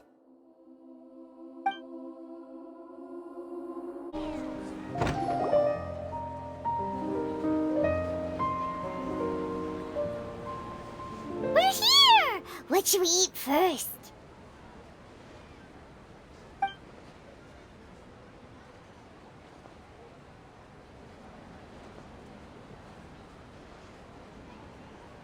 Hey, are you gonna answer or what?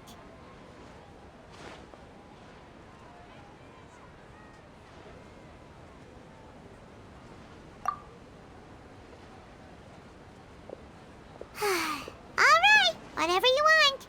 Well, Paimon will be right here when you figured stuff out. Then we can get something to eat.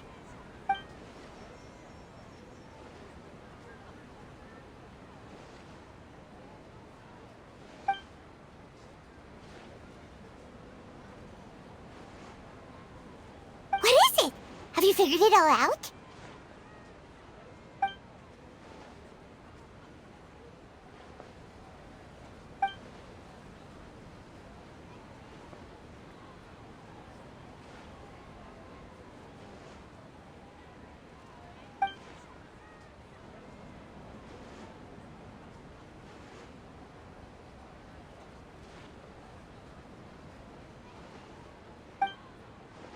Why'd you jump up all of a sudden?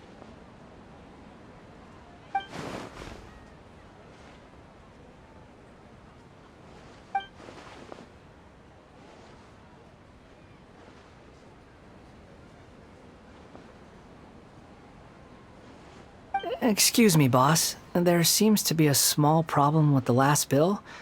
Look, here.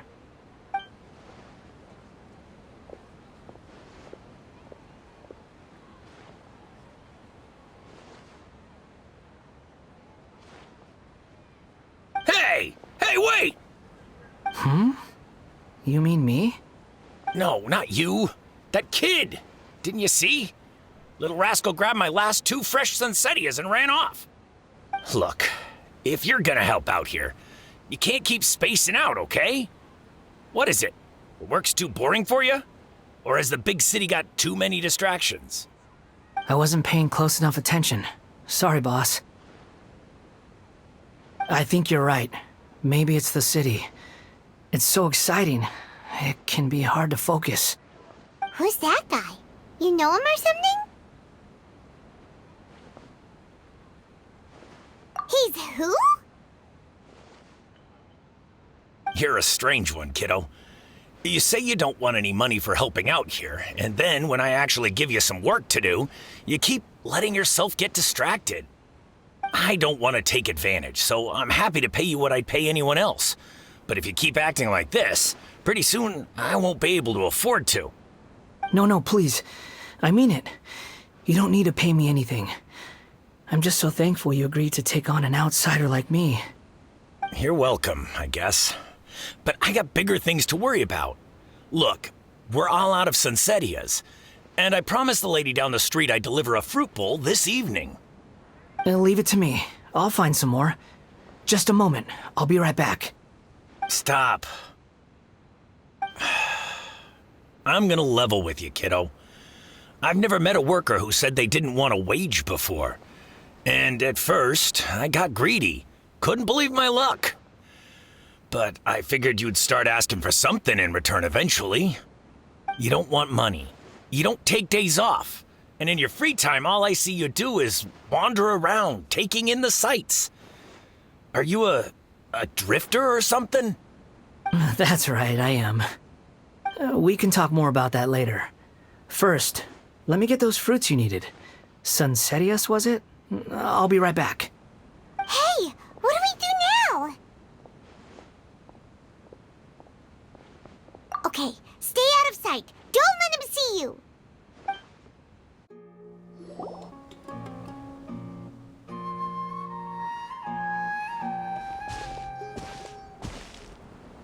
Yeah, this'll do. Even though you say he's the balladeer, what are we planning on doing? Stealing his Sunsettias? Isn't that a bit too cruel?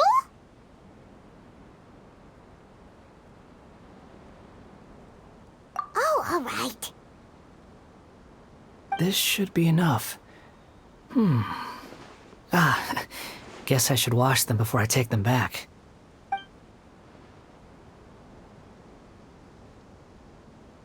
Huh? You two over there. Is there something I can help you with? Ha! He spotted us! You've been following me all the way from the city. I'd have to be blind not to notice.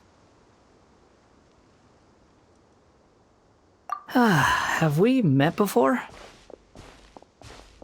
No, we haven't met. But you know me?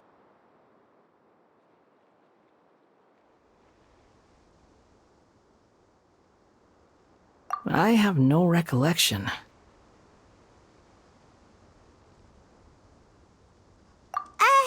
Are you absolutely sure? Sorry, but I just can't take your word for it.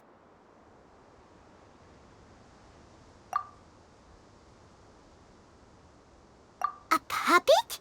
What makes you think that? Huh? You were right! The look on his face! I guess you do know me after all. That is not something I share with a lot of people. Look, I'm just a wanderer. But seeing as you've gone through all this trouble to track me down, I'm sure whatever it is must be important.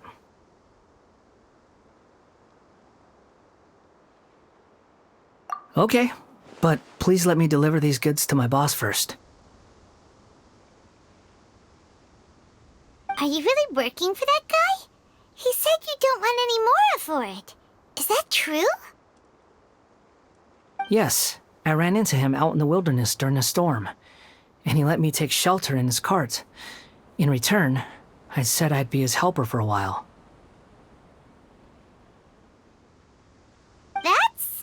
oddly nice of you. Let me take these back. Then I'll come with you, okay?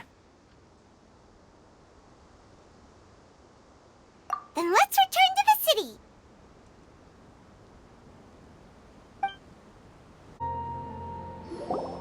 Here you go, boss. I'll leave them right here. Oh, you really went and picked some more. Who are these two? Something's come up, and they need to borrow me. Sorry, boss. I'm afraid I'll be away from the stall for a while. I was just about to pay you anyway. Go wherever you want, kid. Don't waste your time here. What? I get it, okay? You just wanted to help me out, to thank me for giving you shelter from the rain that day. Even then, I don't understand why you're so adamant that you don't want any pay for it. But look, it was pouring down, and there you were, sauntering along without a care in the world, like you had nowhere to be and didn't even care that it was raining.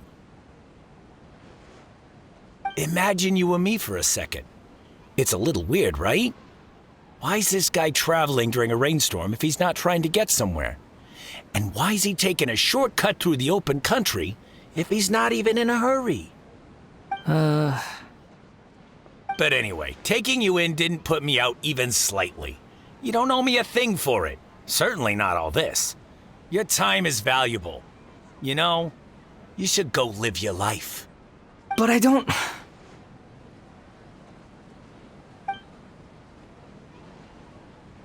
No, you're right.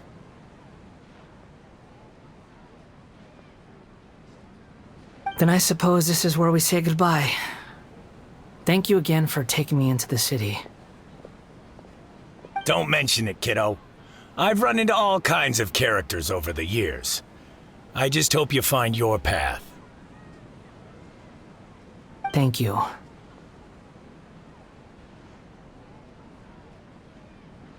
All right, done. Thanks for waiting for me. We can go now.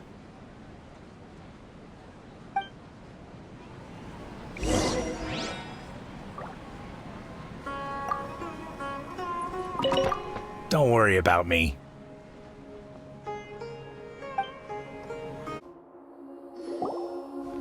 Nahida! Nahida! What's wrong? Huh? Are you? Hello. I do apologize for the sudden intrusion. We found this guy in the street, but he doesn't seem to remember anything. So, yeah, quite an eventful walk.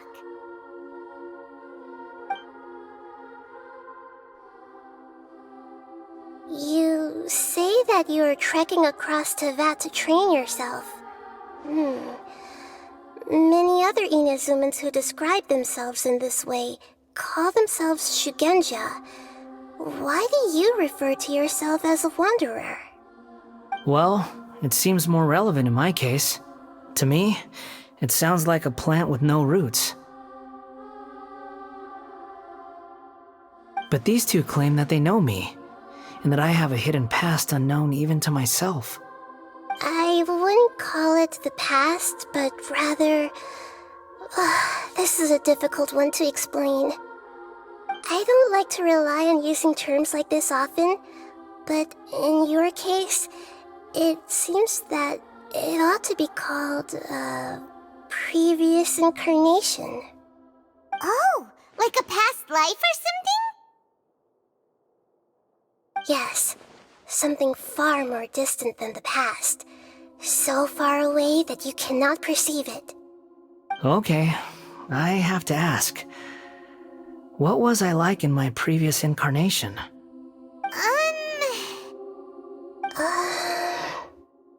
Oh, okay. I see. You want to tell me, but you can't bring yourselves to say it.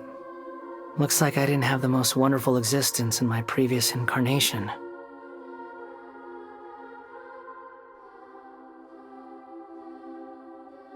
If it's that difficult to talk about, I have no doubt it will be just as difficult to hear.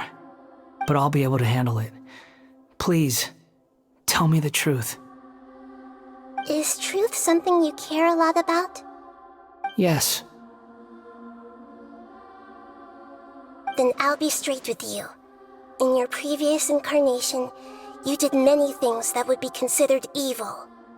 You nearly died because of what other people did, and many died because of you.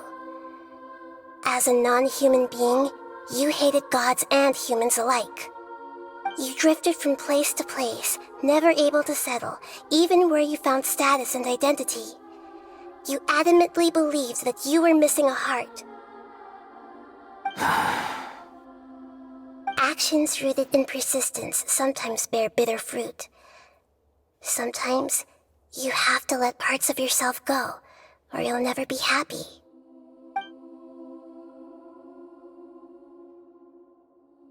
I gave everything I had, but it barely changed history at all. In terms of the outcome alone, that's true. I don't think I can judge everything I've heard purely in terms of right and wrong. Each choice a person makes belongs to a specific place and time, a chain of cause and effect, a cycle of karma and consequence. That is the nature of truth. If one thing is right, its opposite must be wrong. And yet, dichotomies like this are not enough to explain the world in all of its complexity. It seems like my previous incarnation wasn't the most likable individual. We're not trying to hurt your feelings or anything, but yeah, we weren't your biggest fans. If we were enemies, why are you trying to help me find the truth?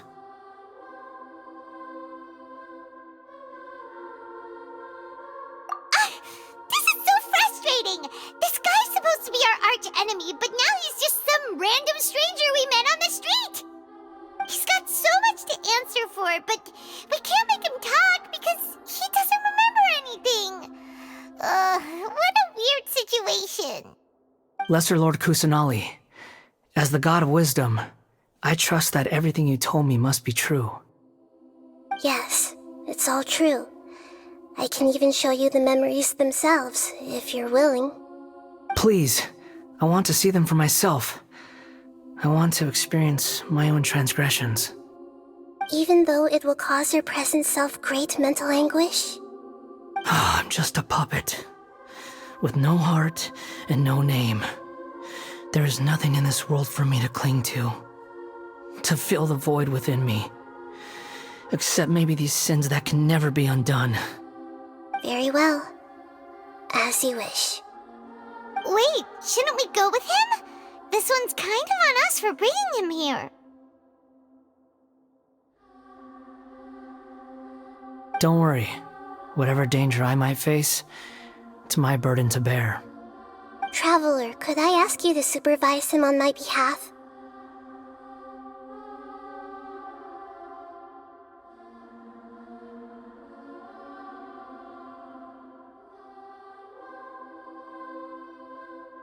Oh, good point.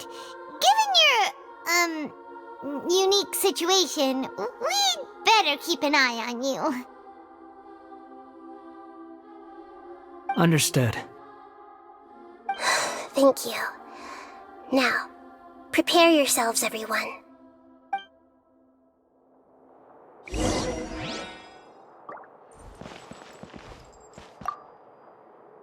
No matter what lies ahead, I'll face it. Whatever it takes. I'm just sorry that you have to join me for the whole thing.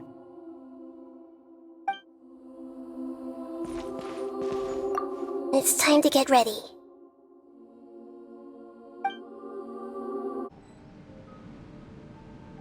This looks like Inazuma. Right now, you're in a dream I created using information extracted from your memories. These memories will show you the raw truth, but be aware that enemies may react just like in the real world. Please be careful. Sounds like an immersive experience. It's a good thing we came along. You don't need to do this for me. I don't deserve your protection. We never give up halfway. Well, we had tried to once, but that was your doing.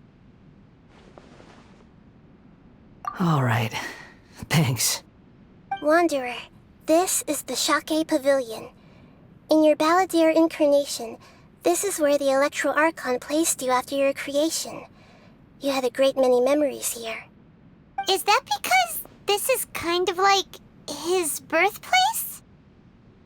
You could say that, in a sense. You'll see why shortly. I hear footsteps. This place is huge. I can't believe the landslide didn't fill it in. I wonder who built it. The Crystal Marrow Miners? No, there's no way. Look at this exquisite construction work, and so well preserved, too. No mining crew would be capable of this. There's someone passed out on the ground. Who are you? You're awake. What happened? How'd you get stuck here? Are you injured?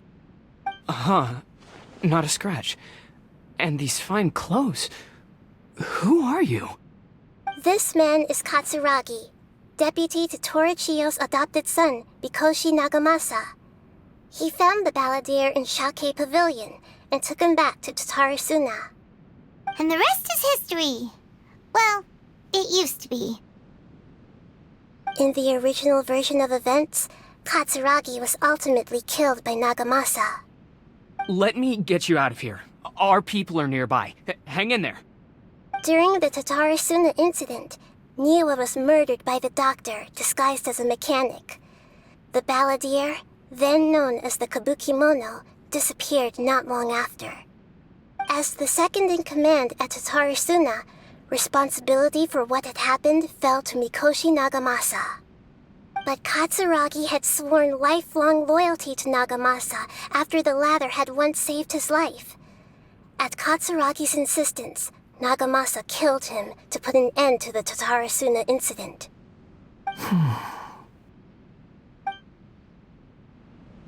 Katsuragi seems like he was a good guy. He looks like a warrior, but he has a kind face. Why couldn't he live a long and happy life?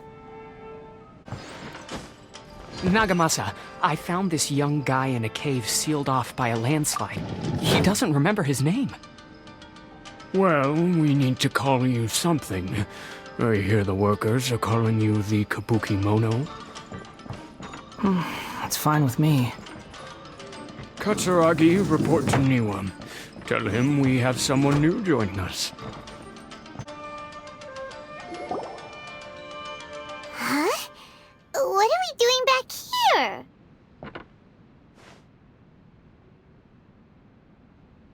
Whoa, this is where you were born? It's pretty, but there's nobody here. I was abandoned, like you. I lived here for a while at first, but there's nothing for us here. We can't stay. Okay. I heard my mom and dad used to make swords, but the factory manager died, and then my dad got sick.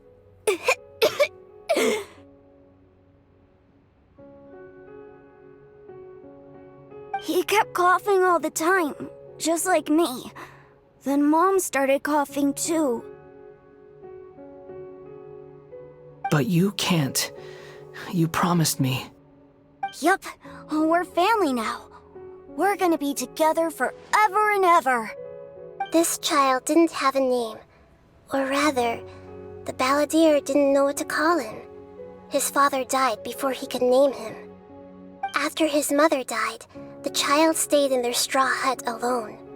Some of the neighbors helped to raise him. After leaving Tatarasuna, the Balladeer ran into this child who didn't have a name, just like him. They made a promise to live together. What happened to the child then? He died from his illness while he was still very young. The Balladeer came home one day and found that he had stopped breathing. Hey! What's wrong? Say something! You promised me we could be family! You're no different from Niwa and all the others. You betrayed me too.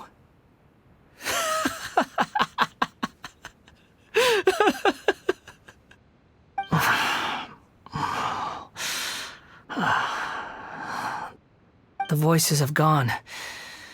It looks like the memory ends here. Let's keep going.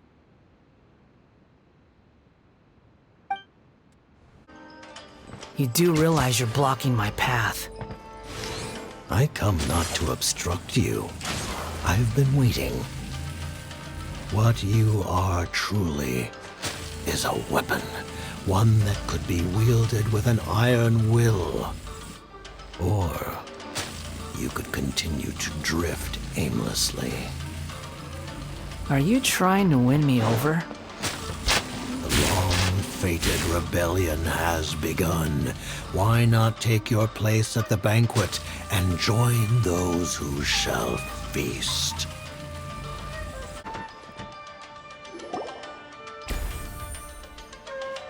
This place is dark. Paimon knows this place. It's the Delusion Factory in Inazuma. In the original version of events, the Traveler once encountered the Balladeer here. Such a creepy atmosphere. And so familiar.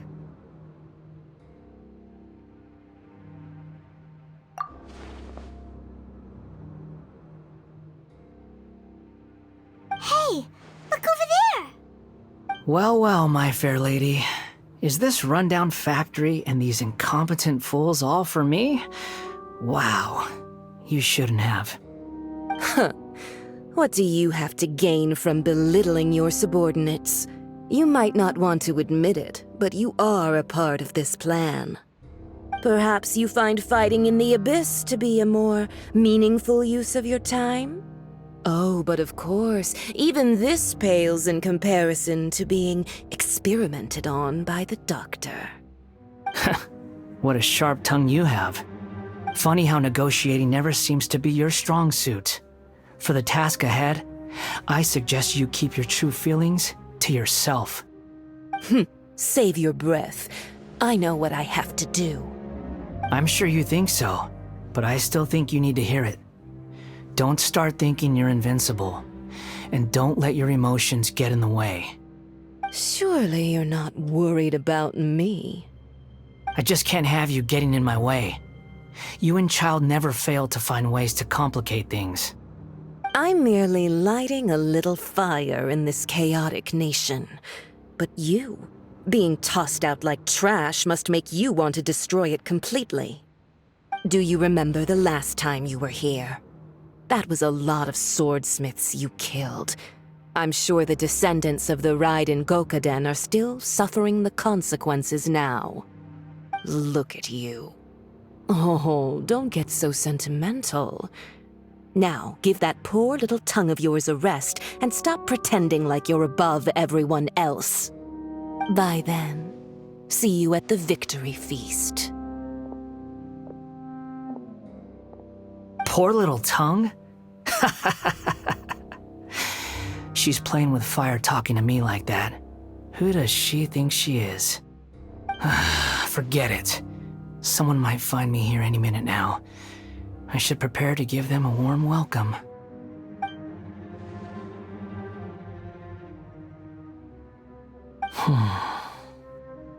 The plot does not end here. There is more of this story to come. Wanderer, are you able to continue? Yes. Please don't worry about me. Why are you staring at me in silence? Can't you think of a nicer way to express yourself? I'm under no obligation to be nice to you. Besides, I thought nothing mattered to you except results in your own interests. Isn't that right, witch? Muddle-headed puppet. You're only number 6 because you can take more abuse than other humans. Do you really count that as an asset? You're about as much fun to be around as a raging inferno. But before we murder each other, it'd be best if we finish our duties.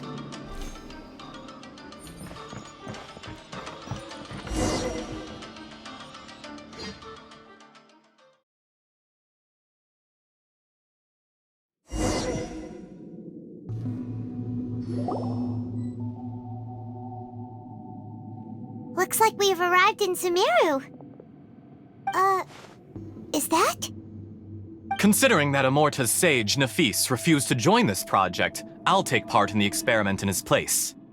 Welcome. I look forward to a fruitful collaboration. When do we start?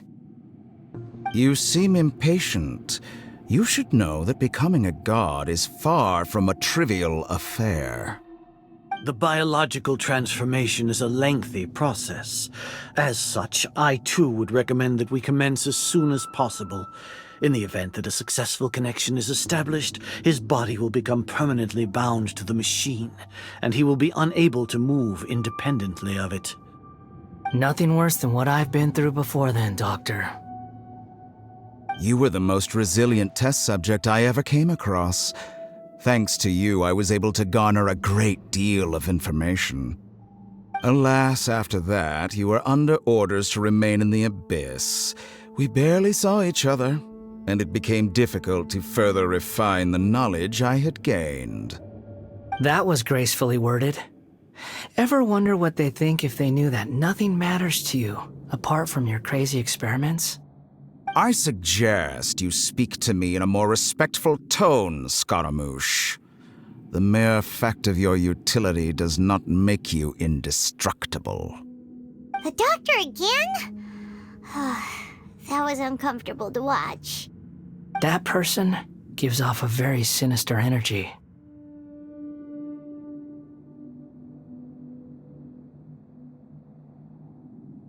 It's normal for him to give you the creeps. He scares the bejeebers out of Paimon. Let's move on.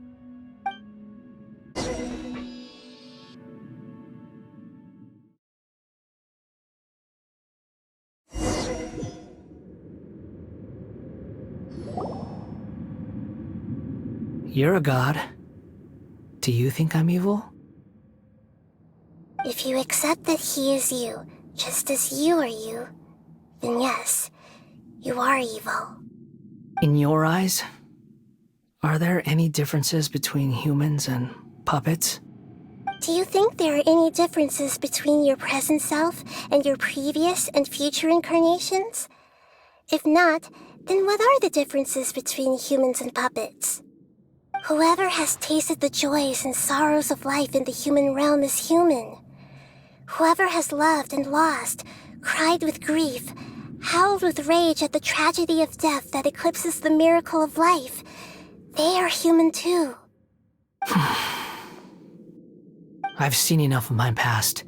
If possible, I'd like to reclaim the sins that are mine to bear.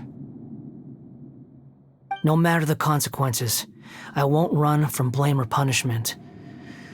Whatever I am due, let it come to pass. Can you return my memories to me? Huh? But won't that mean you'll lose your current identity? I've always believed that human lives follow a set of rules, with each person being a collection of past experiences. As a puppet living in a human world, my life is subject to the same rules. Regaining your memories means reverting completely to your previous incarnation. All the emotions that you discarded will return to you. Are you sure you want to do this? I've lived with the void in my chest my whole life. My creator didn't need me.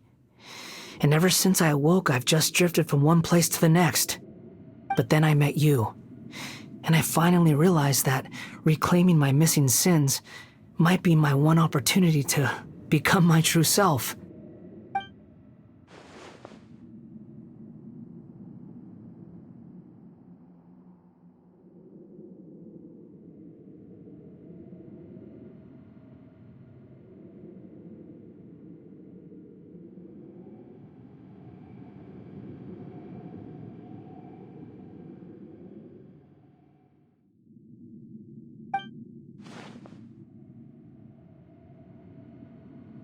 I've always felt I have an innate tendency to yearn for something more, in a way that goes deeper than for most people. But for all my soul-searching as a Shugenja, I've never fully understood it. Looking at it now, it seems that I brought this curse upon myself. So I beg you, grant me this opportunity to gain a purpose, to change my destiny, and end my wandering. Very well. Since your mind is made up, I will return to you that which is yours.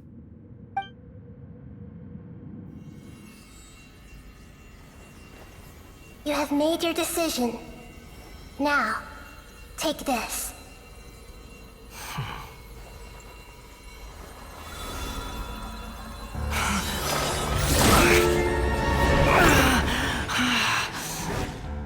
Set him free? A puppet?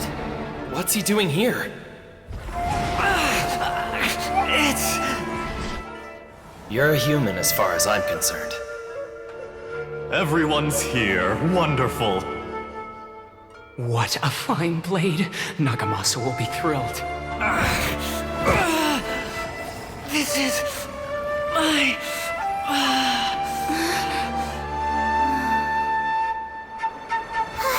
Is he alright?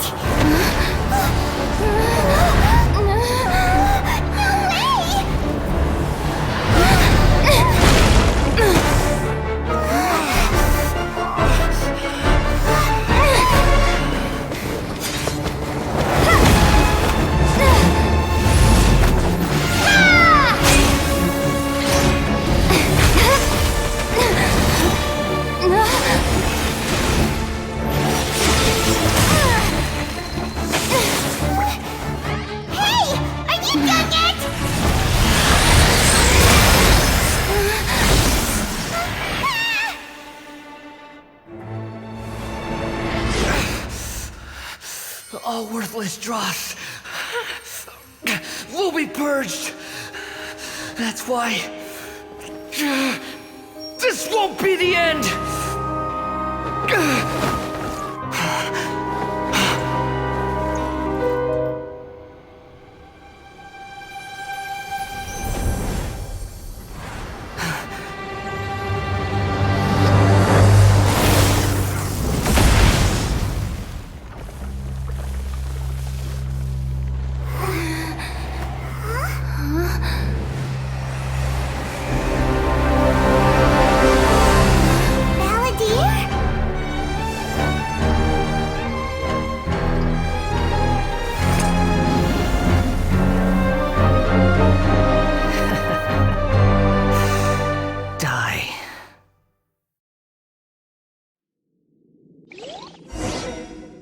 This is trying my patience. Have you got all your memories back now? You got any more stupid questions?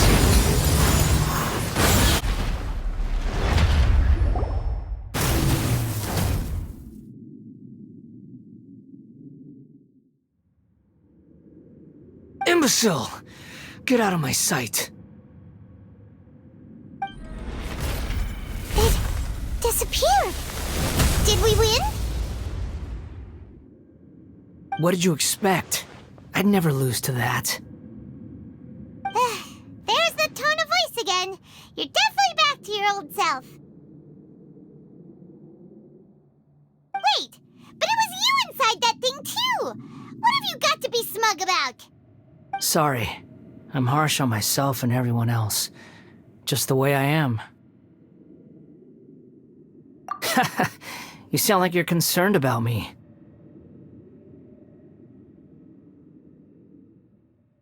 But don't worry. Thanks to you, even if I didn't change a thing, at least I now know the truth. The memory recovery seems to have been a success. This dream has served its purpose. Come on. Let's continue this outside.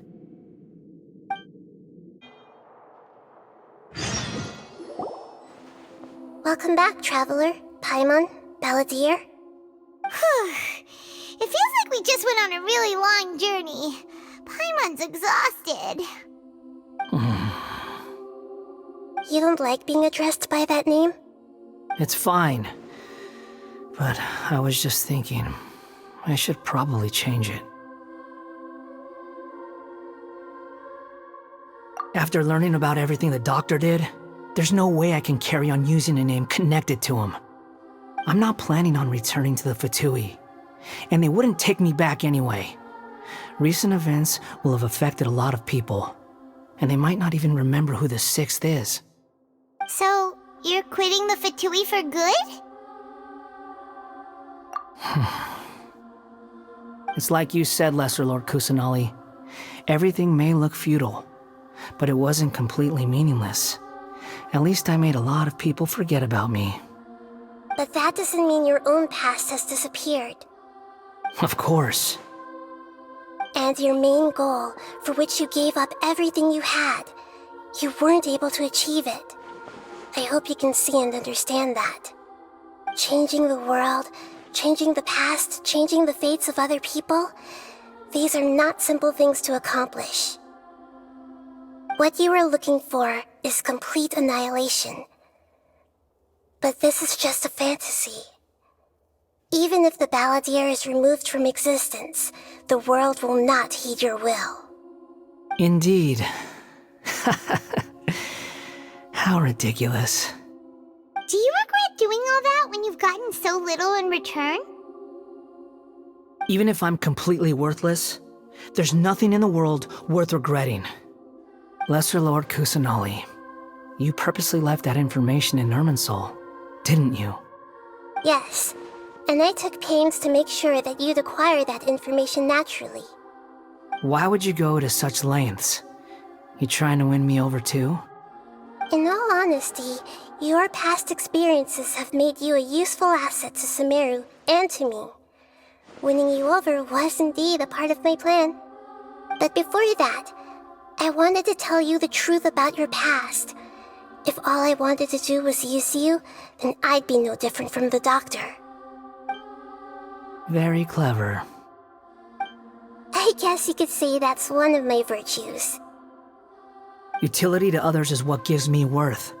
So if embracing my sins is what it takes to make me useful again, so be it. Oh right, I almost forgot. You're the good guys. You're into justice and all that. Sorry if I have a slightly different perspective on things, but I don't feel like I've been duped. The wisest leaders are fated to end up with the best helpers. I can live with that. I'm glad you're able to think of it in that way. Traveler, in the future, I'll continue to search Irminsul more deeply and see what secrets can be uncovered. Including the beginning of your twins' journey recorded in Irminsul. What exactly happened before and after that point?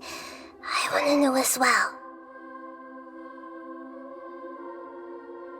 I will try. Traveler.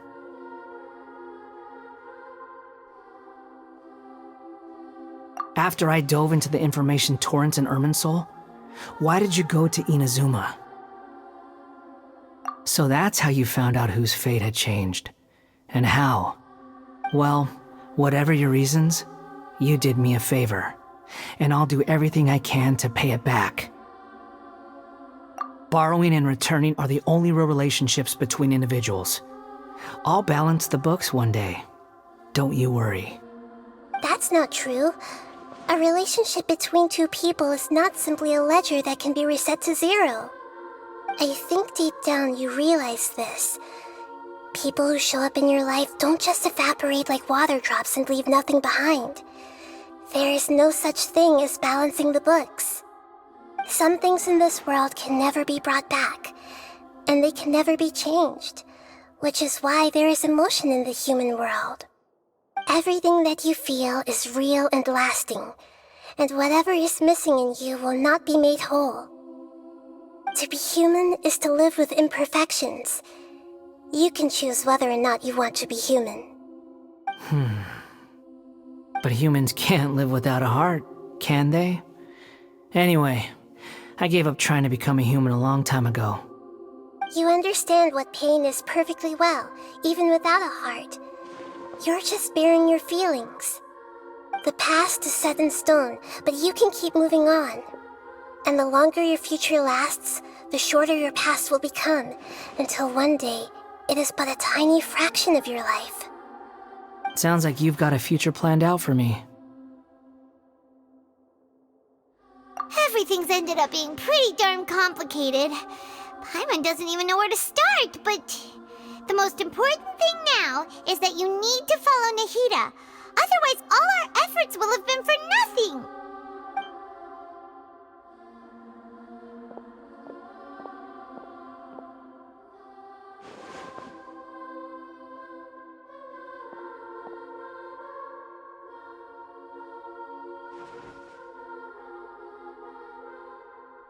Then I guess I'll be helping you from behind the scenes from now on.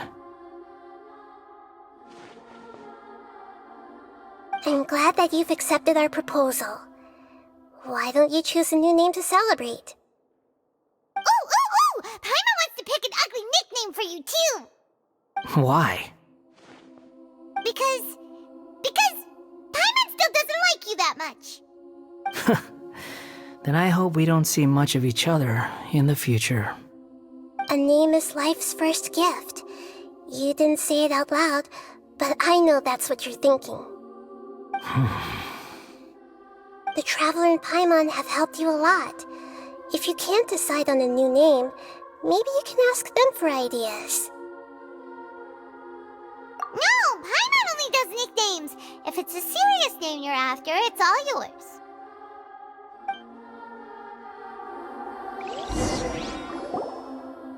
Have you got anything?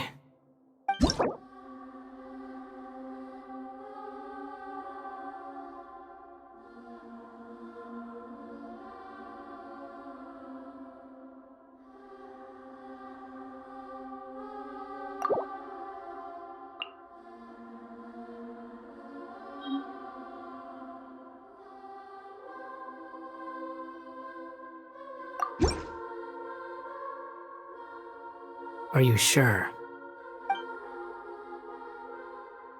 Oh, alright.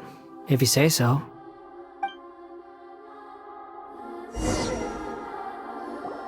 There! Now you have a name of your own. What about a nickname? Are you done yet? Still thinking. Stop rushing me! Take your time. I don't need to see you again until you've thought of one. Everyone who manipulated me and made me suffer will have to pay the price. You mean the Fatui? The doctor, at least. Now that your stance has changed, I believe your future path will change accordingly. But it won't be immediate. You still need some time to compose yourself. One more thing. There are still some descendants of the Raiden Gokuden living in Inazuma. Some of them know. Well, they ought to know about the connection between Raiden Gokuden and myself. I don't plan to leave Sumeru for the time being. If you see them in Inazuma, please tell them that I was the one responsible for the Raiden Gokuden's downfall.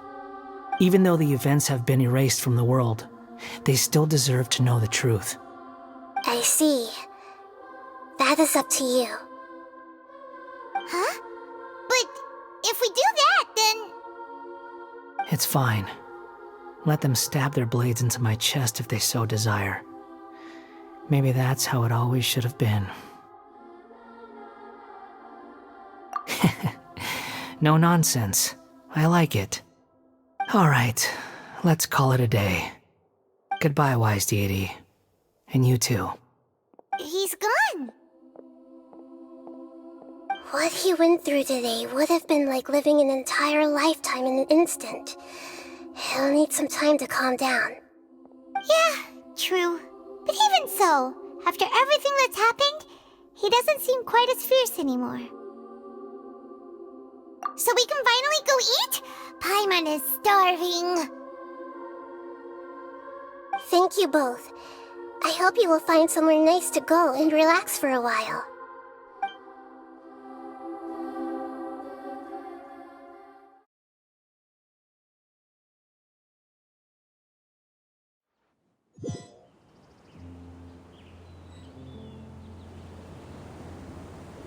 I've got it! I can end my novel with some words from Mikoshi Nagamasa. You mean because everyone else in the story is dead? Yeah, I heard that Mikoshi Nagamasa died at a ripe old age. He's the perfect fit to be the narrator of the epilogue.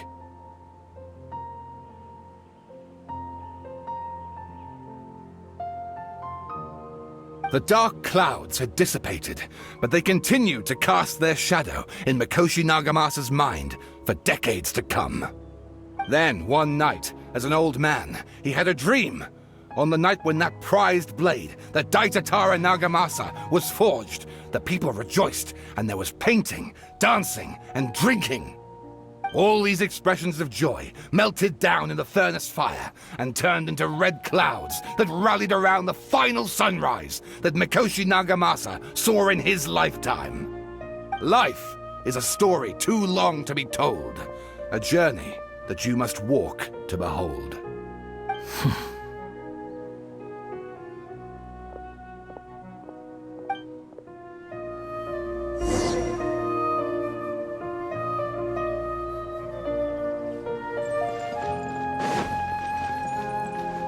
Akaba, thanks for inviting me to research together. Of course, Sawada. Your creativity has been indispensable to me. Without you, I'd have scratched my head bald by now.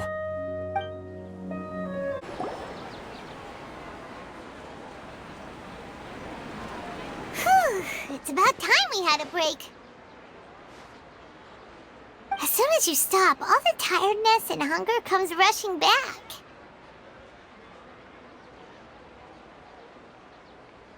Wow, great! Huh? Look at the vase. Did someone break it while they were cleaning the room or something? Like, Paimon doesn't remember there being a cleaner.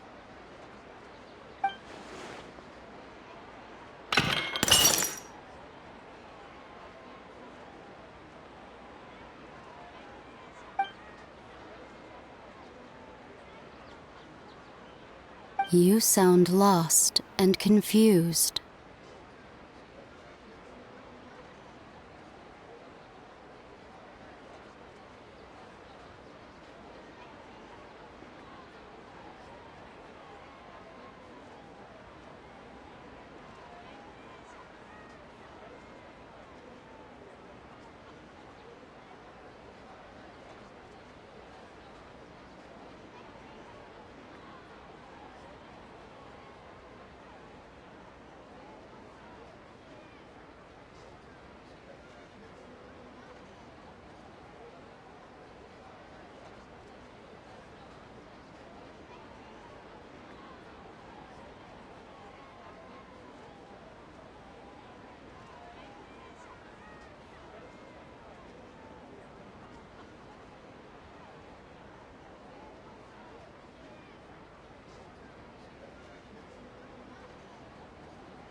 I know why you are troubled. Any who knew of this would find their mind overwhelmed. Huh? Is there someone here talking to us? Unfortunately, the fate of Tevat cannot easily be changed. Perhaps a god may have a slim chance, but for anyone else, who can say? When a small animal runs into a tree trunk, though the tree may sway, it is not displaced. The same is true of fate. Like a vase that falls to the ground. Whether it is broken by a cat or by a bird, the result is still a broken vase, is it not? Who are you? How do you know about all this? History does not change easily, but human hearts can. Believe your own eyes. Only that which you see is true. What is unseen is but an illusion.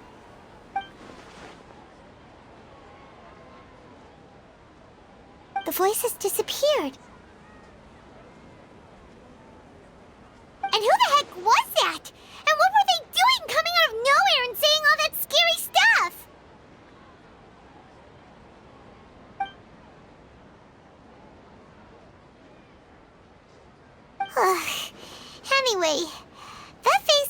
lying there broken on the ground. Should Paimon go get someone to clean it up? It feels wrong just leaving it there. Just a moment. Paimon will be right back.